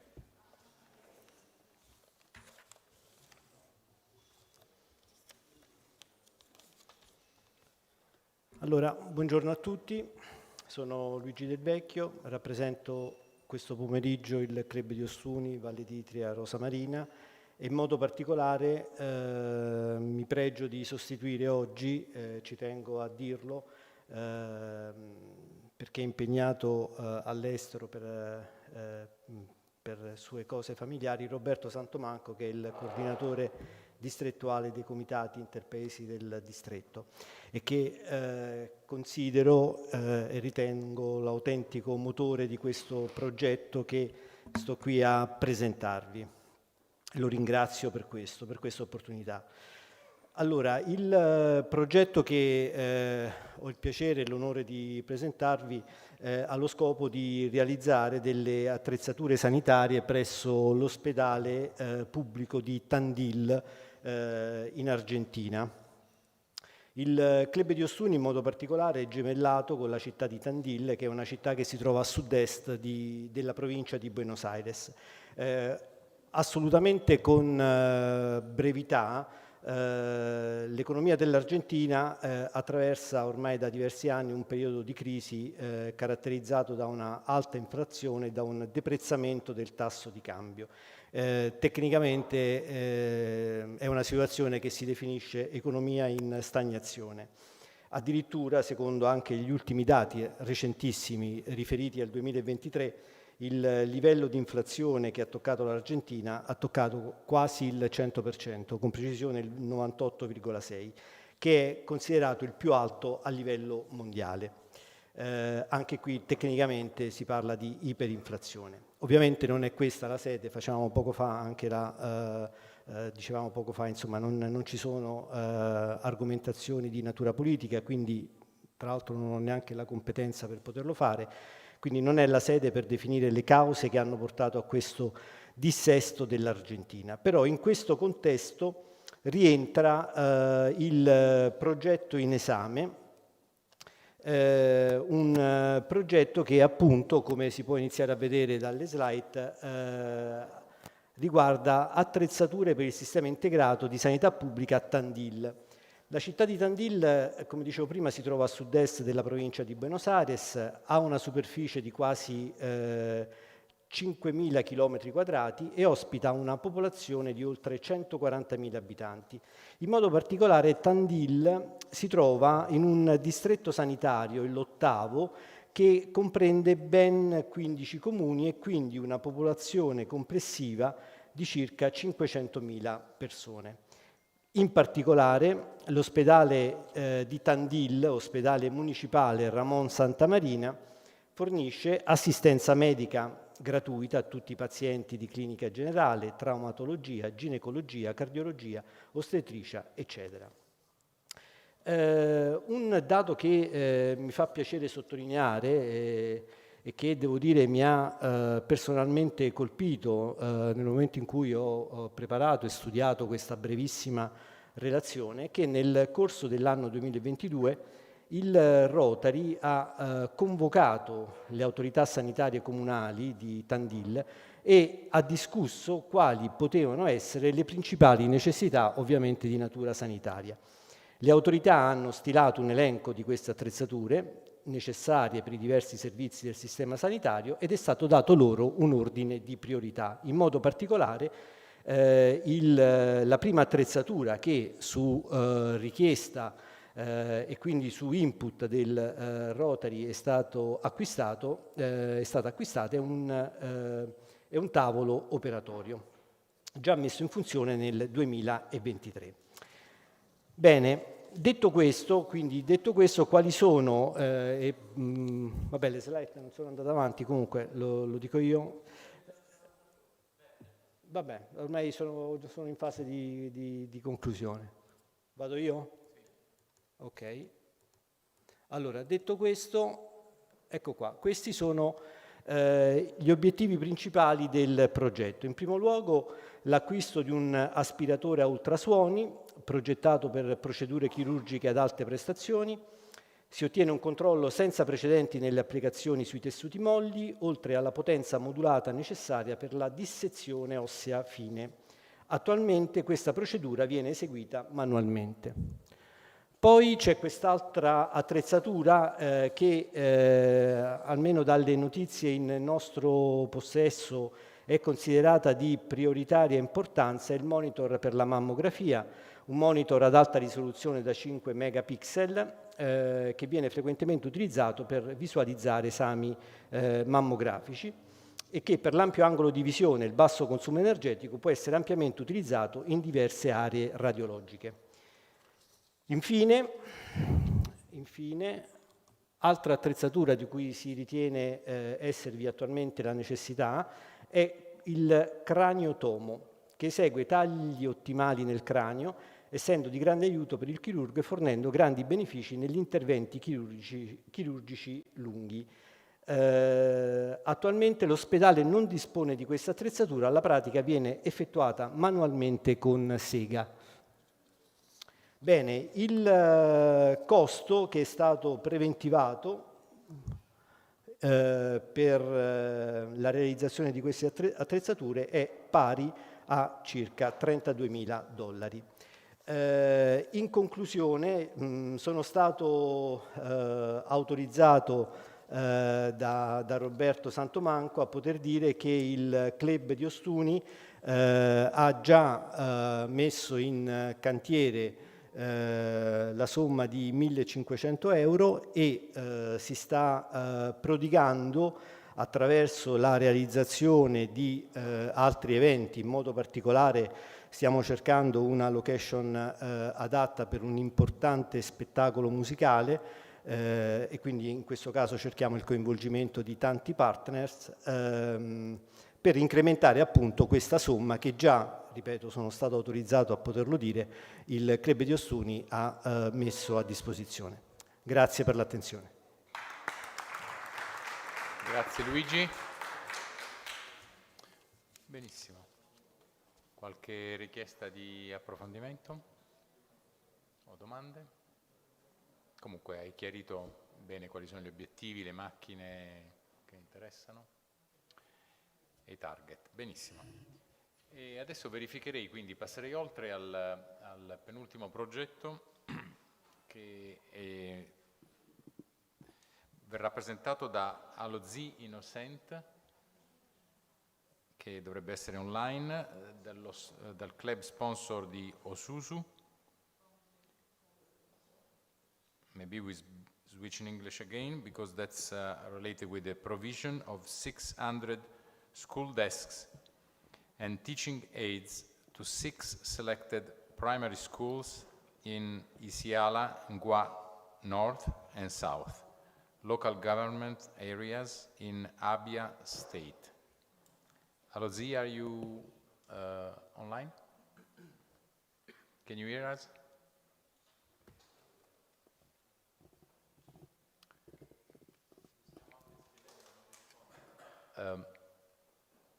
If you can hear us, maybe you can even make a sign with your hand. No sign, so I assume you're not connected, even if we see you. Maybe while we proviamo a contattarlo via chat. Via chat, va bene. E allora inviterei Gina Morciano del Rotary Club Tricase Capo di Leuca per presentarci. Auguri. Grazie. 35 anni portati benissimo. 36. Scusa. Migliorare la salute materna e neonatale per ridurre la mortalità nei paesi a rischio nutrizionale. Buon pomeriggio a tutti e grazie. Siamo partiti dal presupposto che non è sufficiente donare e soprattutto è importante donare gli strumenti e l'area di azione della salute materno-infantile si prefigge appunto di garantire l'assistenza a madri e bambini in difficoltà fornendo a queste comunità l'aiuto e la formazione di cui hanno bisogno per il controllo della loro salute e per migliorare il proprio territorio. Quindi il progetto migliorare la salute e la sopravvivenza materna e neonatale per ridurre la mortalità nei paesi a rischio nutrizionale.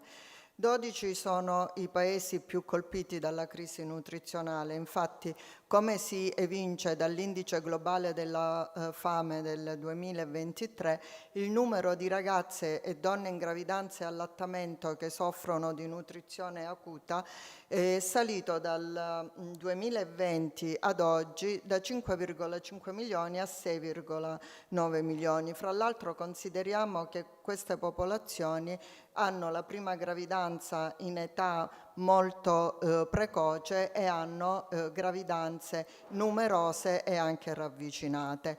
Questo è un fattore di rischio per aborto spontaneo, parto prematuro e morte nelle prime settimane di vita. Sappiamo come è fondamentale una corretta alimentazione in tutto il periodo della gravidanza e dell'allattamento, quali sono le conseguenze legate alla carenza di micronutrienti essenziali, quali sono le conseguenze dell'anemizzazione per la carenza di ferro che provoca anche deficit delle difese immunitarie e scarso sviluppo cognitivo.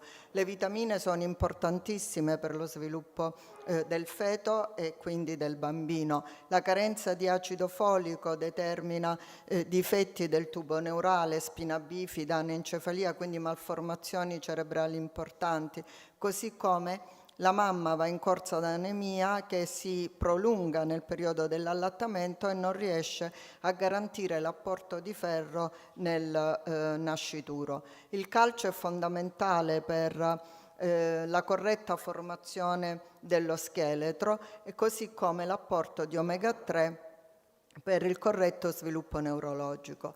Quindi siamo partiti dal progetto di individuare quale o quali sono le aree maggiormente a rischio nutrizionale, considerando che una confezione da 20 capsule di polivitaminico costa circa $10 e una confezione da 20 capsule di ferro, acido folico e vitamina C, perché questi 3 componenti facilitano l'assorbimento di ferro, costa intorno ai $9, calcolando per il periodo della gravidanza almeno le prime epoche di gravidanza e nell'allattamento, abbiamo fatto un'ipotesi di lavoro di circa 500 gestanti con un costo pari a questo. Naturalmente non è un costo ben definito perché dipende molto dall'area individuata, però pensiamo di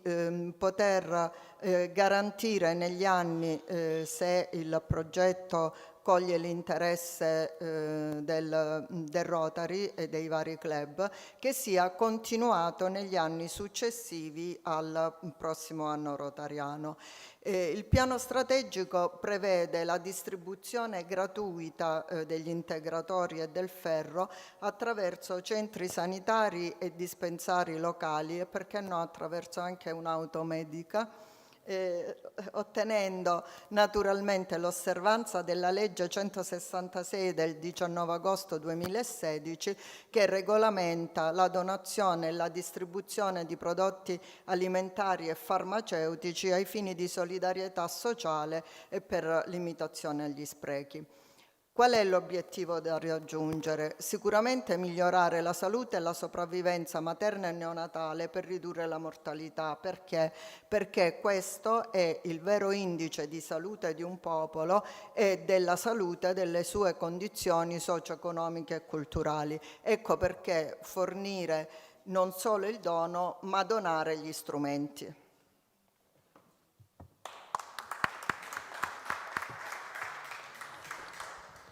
Grazie Gina, molto chiaro, anche modulare. Hai una scheda del budget?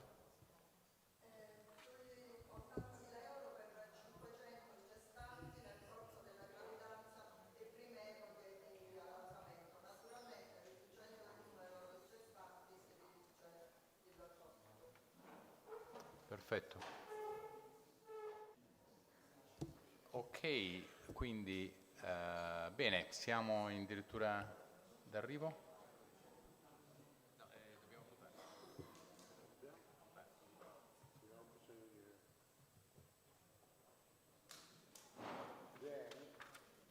We are going to vote now, and I would like to read you the regulations, and I said something wrong this morning.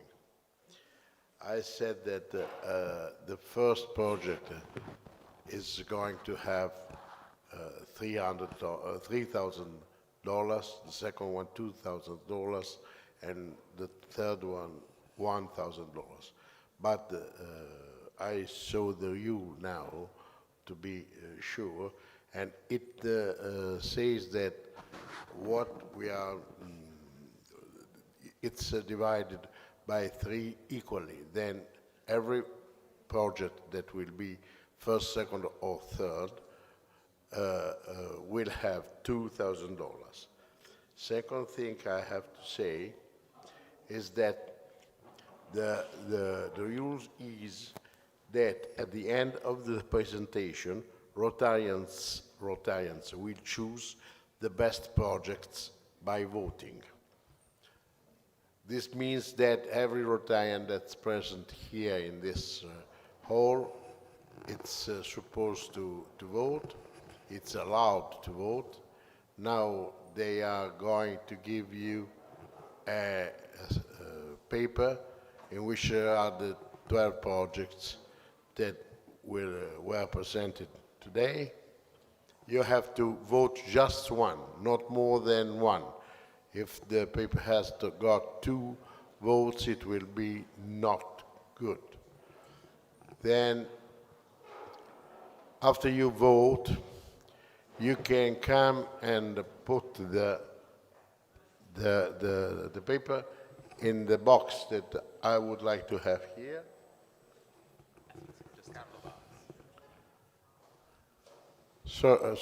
Erika, scusa, la cassettina. Ce l'ha Giancarlo.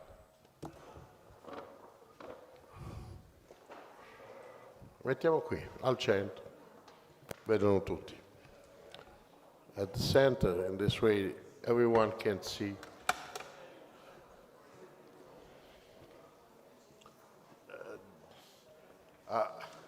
Sorry. Can you, i rotariani sono rotariani come noi. Sorry, Luciana, puoi mostrare che la cassettina è vuota? La diamo anche ai rotariani. Posso averne 2? Yeah. The box is empty. You can put it. here, close it, you can put it here.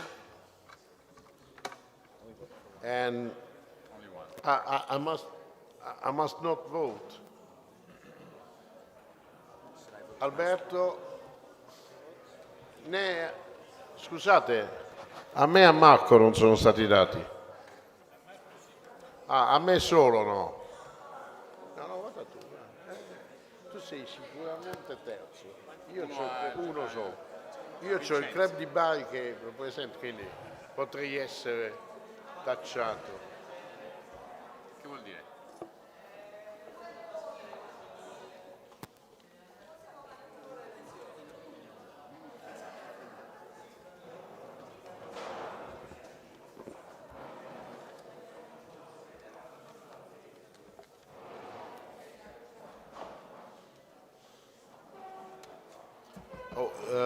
Of course, the prizes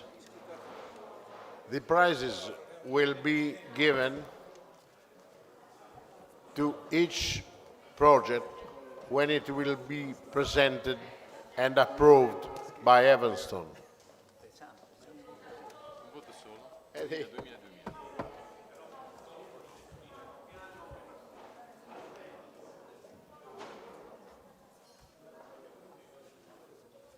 Io mi sono giurato che non voterò Bari. Vince? Governatore? Abbassa.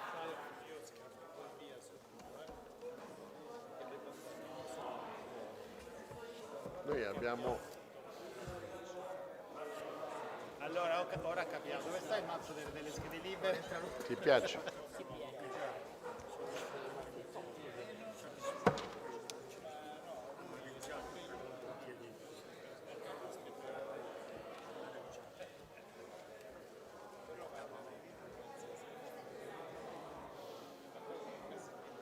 Massimo, tieni, mettine un altro.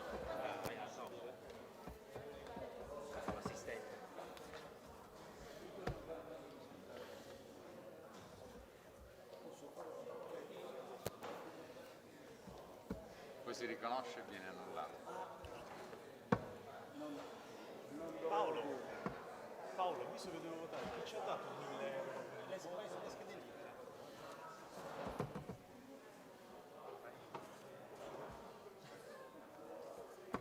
Sarebbe un progetto di capo. No. Dammi dei fogli,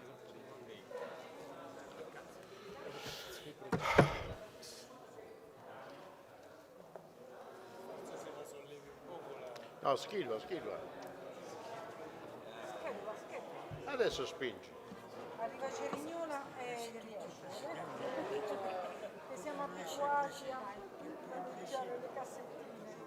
Ma avete sentito questi abbiamo Imparino qualche cosa.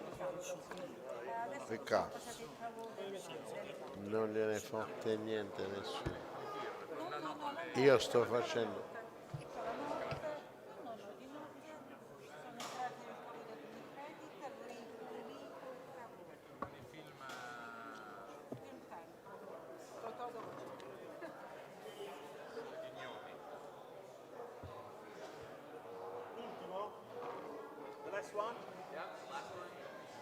Did we finish?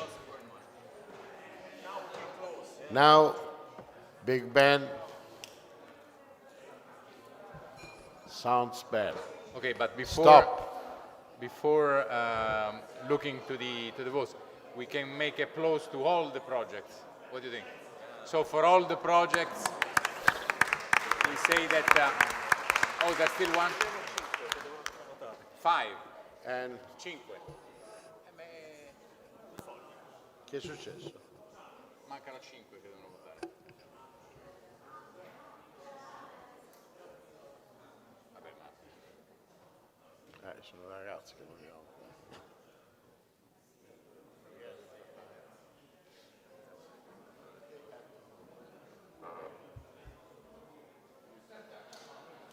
Ma scusa, non se ne doveva andare. Ha chiesto di parlare prima perché se ne doveva andare.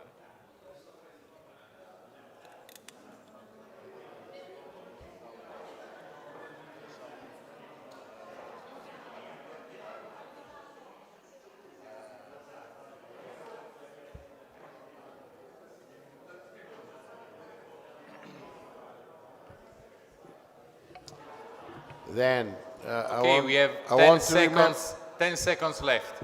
9, 8, 7. Aspetta. Then I want to remember to those who are going to have the dinner. We will see here in this hall at 8:30 p.m. tonight.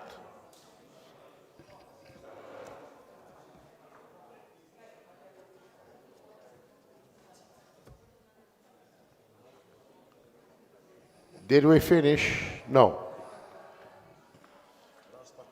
Last but not least.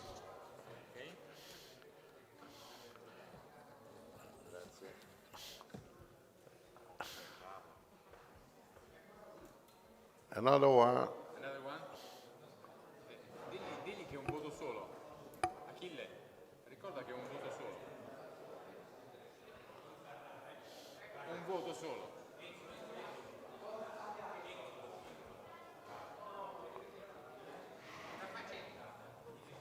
È difficile. It's very difficult to vote.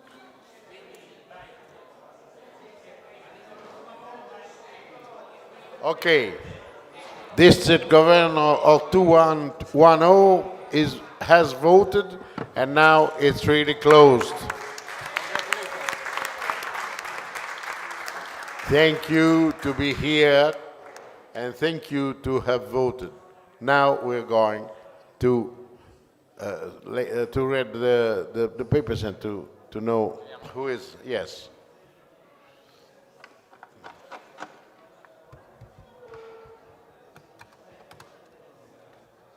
David, you want to help me? Okay. Okay. David, No, look, let's make. This is microphone. Okay. Maybe you can read, and I take a note. Okay.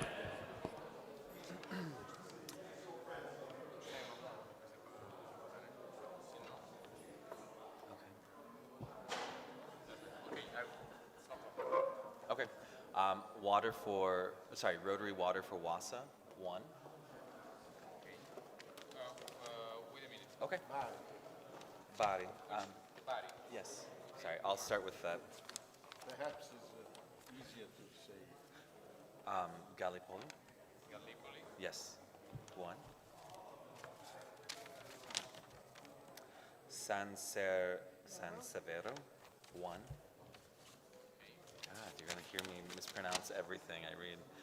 San Severo 2. Oh, sorry, another one.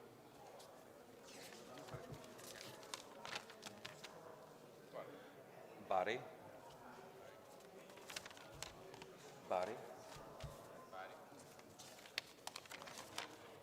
Bari Sud. Gallipoli.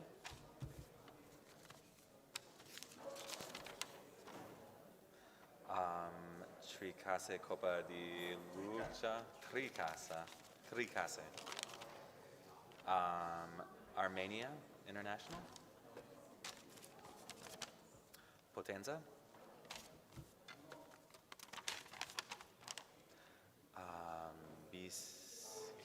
Yes. The same one again. Bisceglie.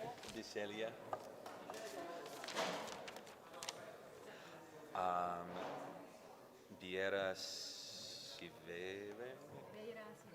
Yeah.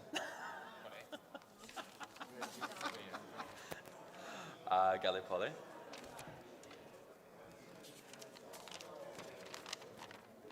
Bari.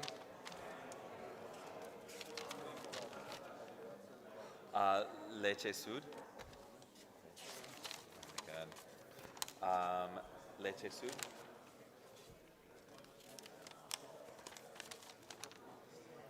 Tricase Copa? Capo? Gallipoli.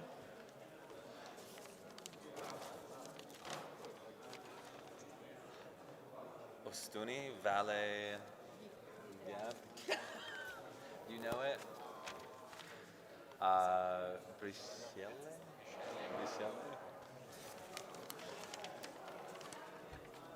Armenia International.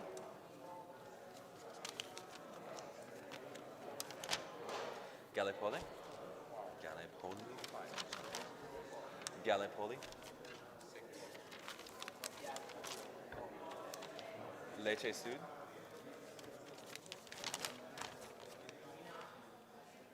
Bisceglie. You're going perfect. Bisceglie. Oh, is it? Armenia International.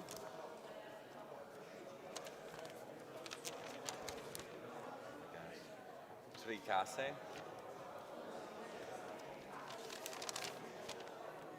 Bari. Bari.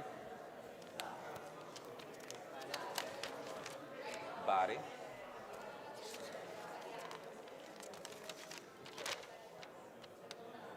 Gallipoli. Bari Sud. Bari Sud. Bisceglie. Lei deve scrivere a queste due signore, Bari non Sud. per loro, ma per noi.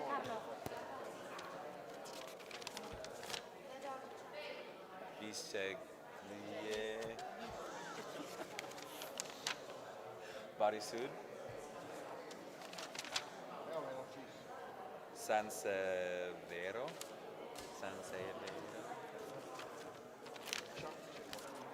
Potenza.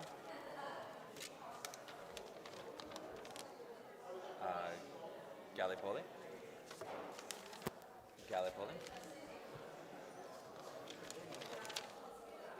Gallipoli.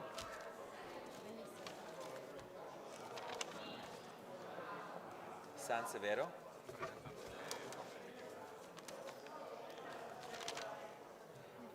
Gallipoli. Bari. And Bari. Era finito. Facciamo votare anche lei. Però adesso si sa chi vota. No, vabbè, dai.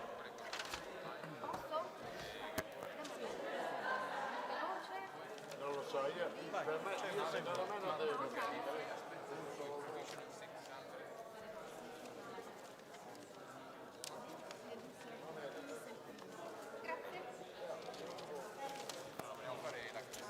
Oh. Di chi? No, And non Bari può votare, Sud. perché si sa di chi è adesso. Non può No, votare. Questo ok. non è accettato. Se no sappiamo di chi l'ha votato.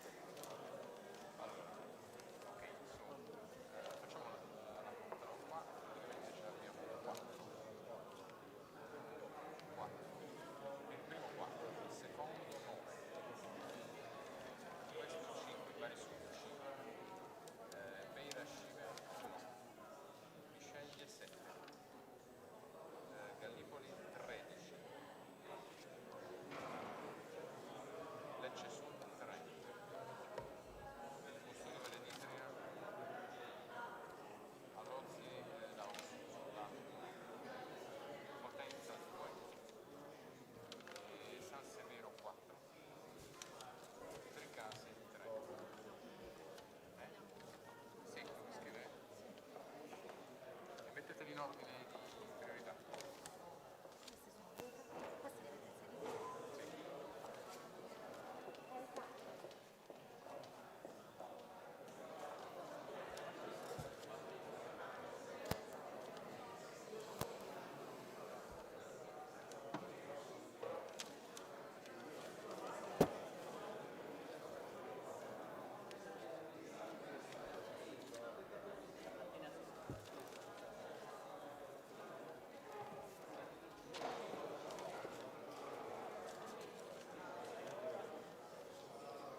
Eh?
Un abbraccio a Lucia, nettamente la parte migliore della famiglia.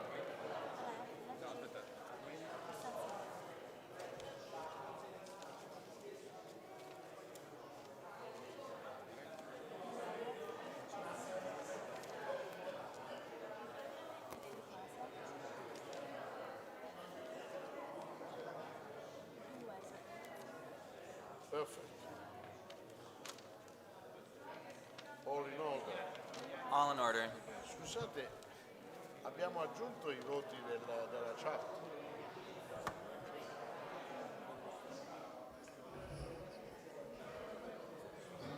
Now we are going to give the exit of the votation, but the first thing I want to do is to say thanks. Thank you to every one of you that has been here. Thanks to my team. Thanks to Nino.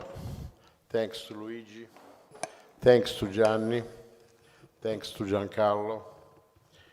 And thanks to Marco. I hope I didn't forget anyone. And thank you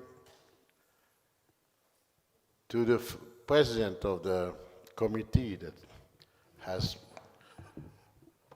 led this organization, Achille Cusani, and thanks to all the committee.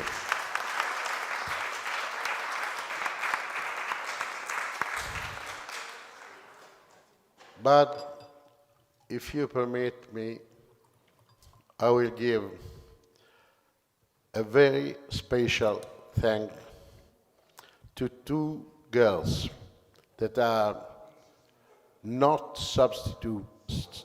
They can't be substitute. Luciana and Erika, that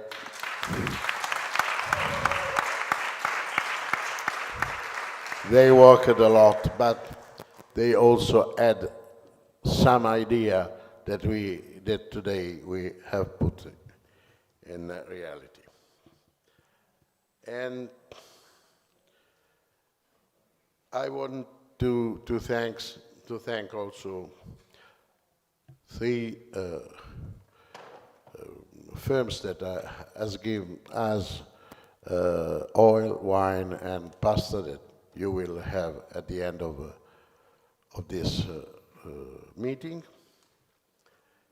And of course, the biggest thanks is to all the people who has worked for this project. I hope that we will have another project fair in the next years.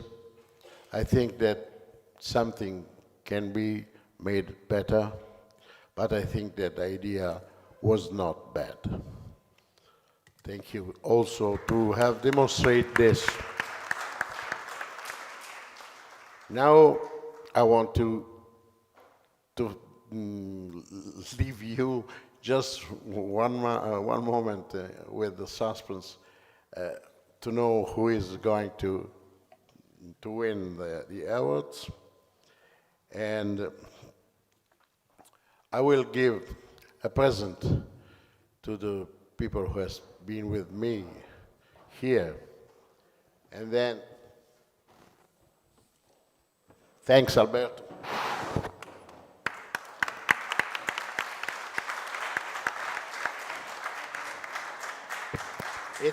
It's a book about Apulia, about our region. And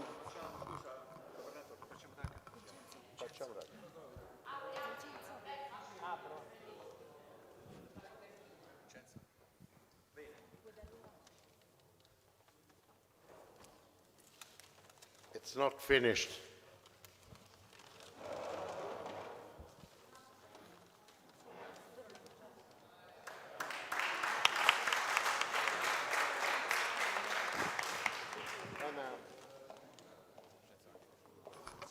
And now a little present.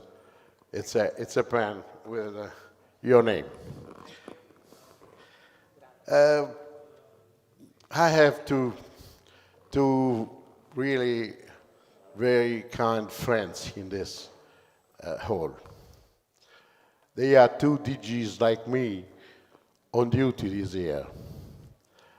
And I think that there are two of those that are more in empathy with me, Luigi Maione and Goffredo Vaccaro.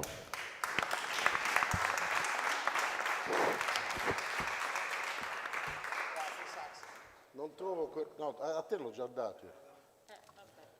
Però a voi. Sì, poi lo restituisci. Così. Just a moment, just a moment.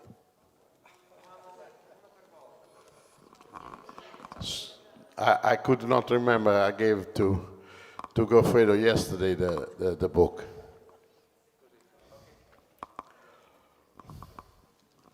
Thank you so much. Thank you. And of course, grazie. And of course, to Marco. You have to know that Marco was the governor when I was president, and we did not have a calm relation in that year. There was something we were fighting for, but of course Rotarian things. And I can remember that at the end of the year, I wrote him a message that I confirm today because you are the best one here. It's a very kind of friend of me. Without Christian, è utile i Garialde. Scusami Marco, non ti ho dato. Without Christian. Sorry, without Christian. and without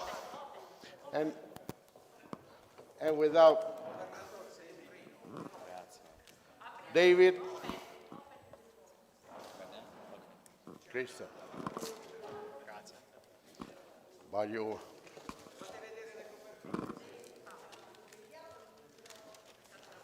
This book is different because it's, of course, in English. I know they have. Oh, you're welcome. I know they have to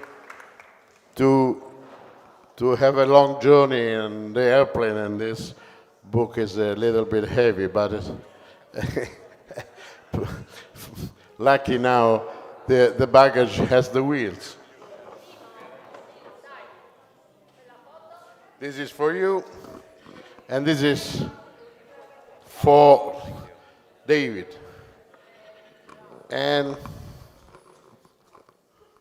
I think that now, no pen? Yes. No pen more? Okay. Then, now it's really finished, and I can give you the classific. But Lino is here. Lino, can you come here, please, and stay with us? Lino, it's not only a friend of us, of me, since a lot of years, but Lino is also the man I have to pass my duty, and I'm very pleased. He is the man who comes over me. Thanks, Lino. Thank you. And now the classific 1 point. Beira Civeve. Sorry, I am an old man. Ostuni and Osusu. 2 points, Potenza. 3 points, Lecce Sud and Tricase. 4 points, Armenia and San Severo. 5 points, Bari Sud. Now, the third is Bisceglie.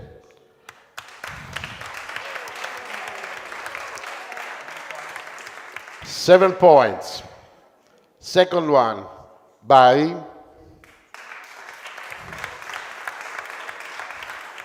9 points. And the first one, Gallipoli, 13 points. I repeat, when the application will be approved by David, of course, you will receive this $2,000 on the account of the Global Grant.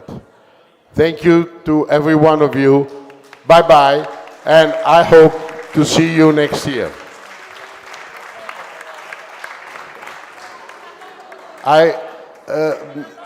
It's finished, but we would like to have a picture with the 3 projects that has been then Giovanna Mucci, please, here. Giovanni Scianatico, please, here. And from Bisceglie, Peppino Cortese.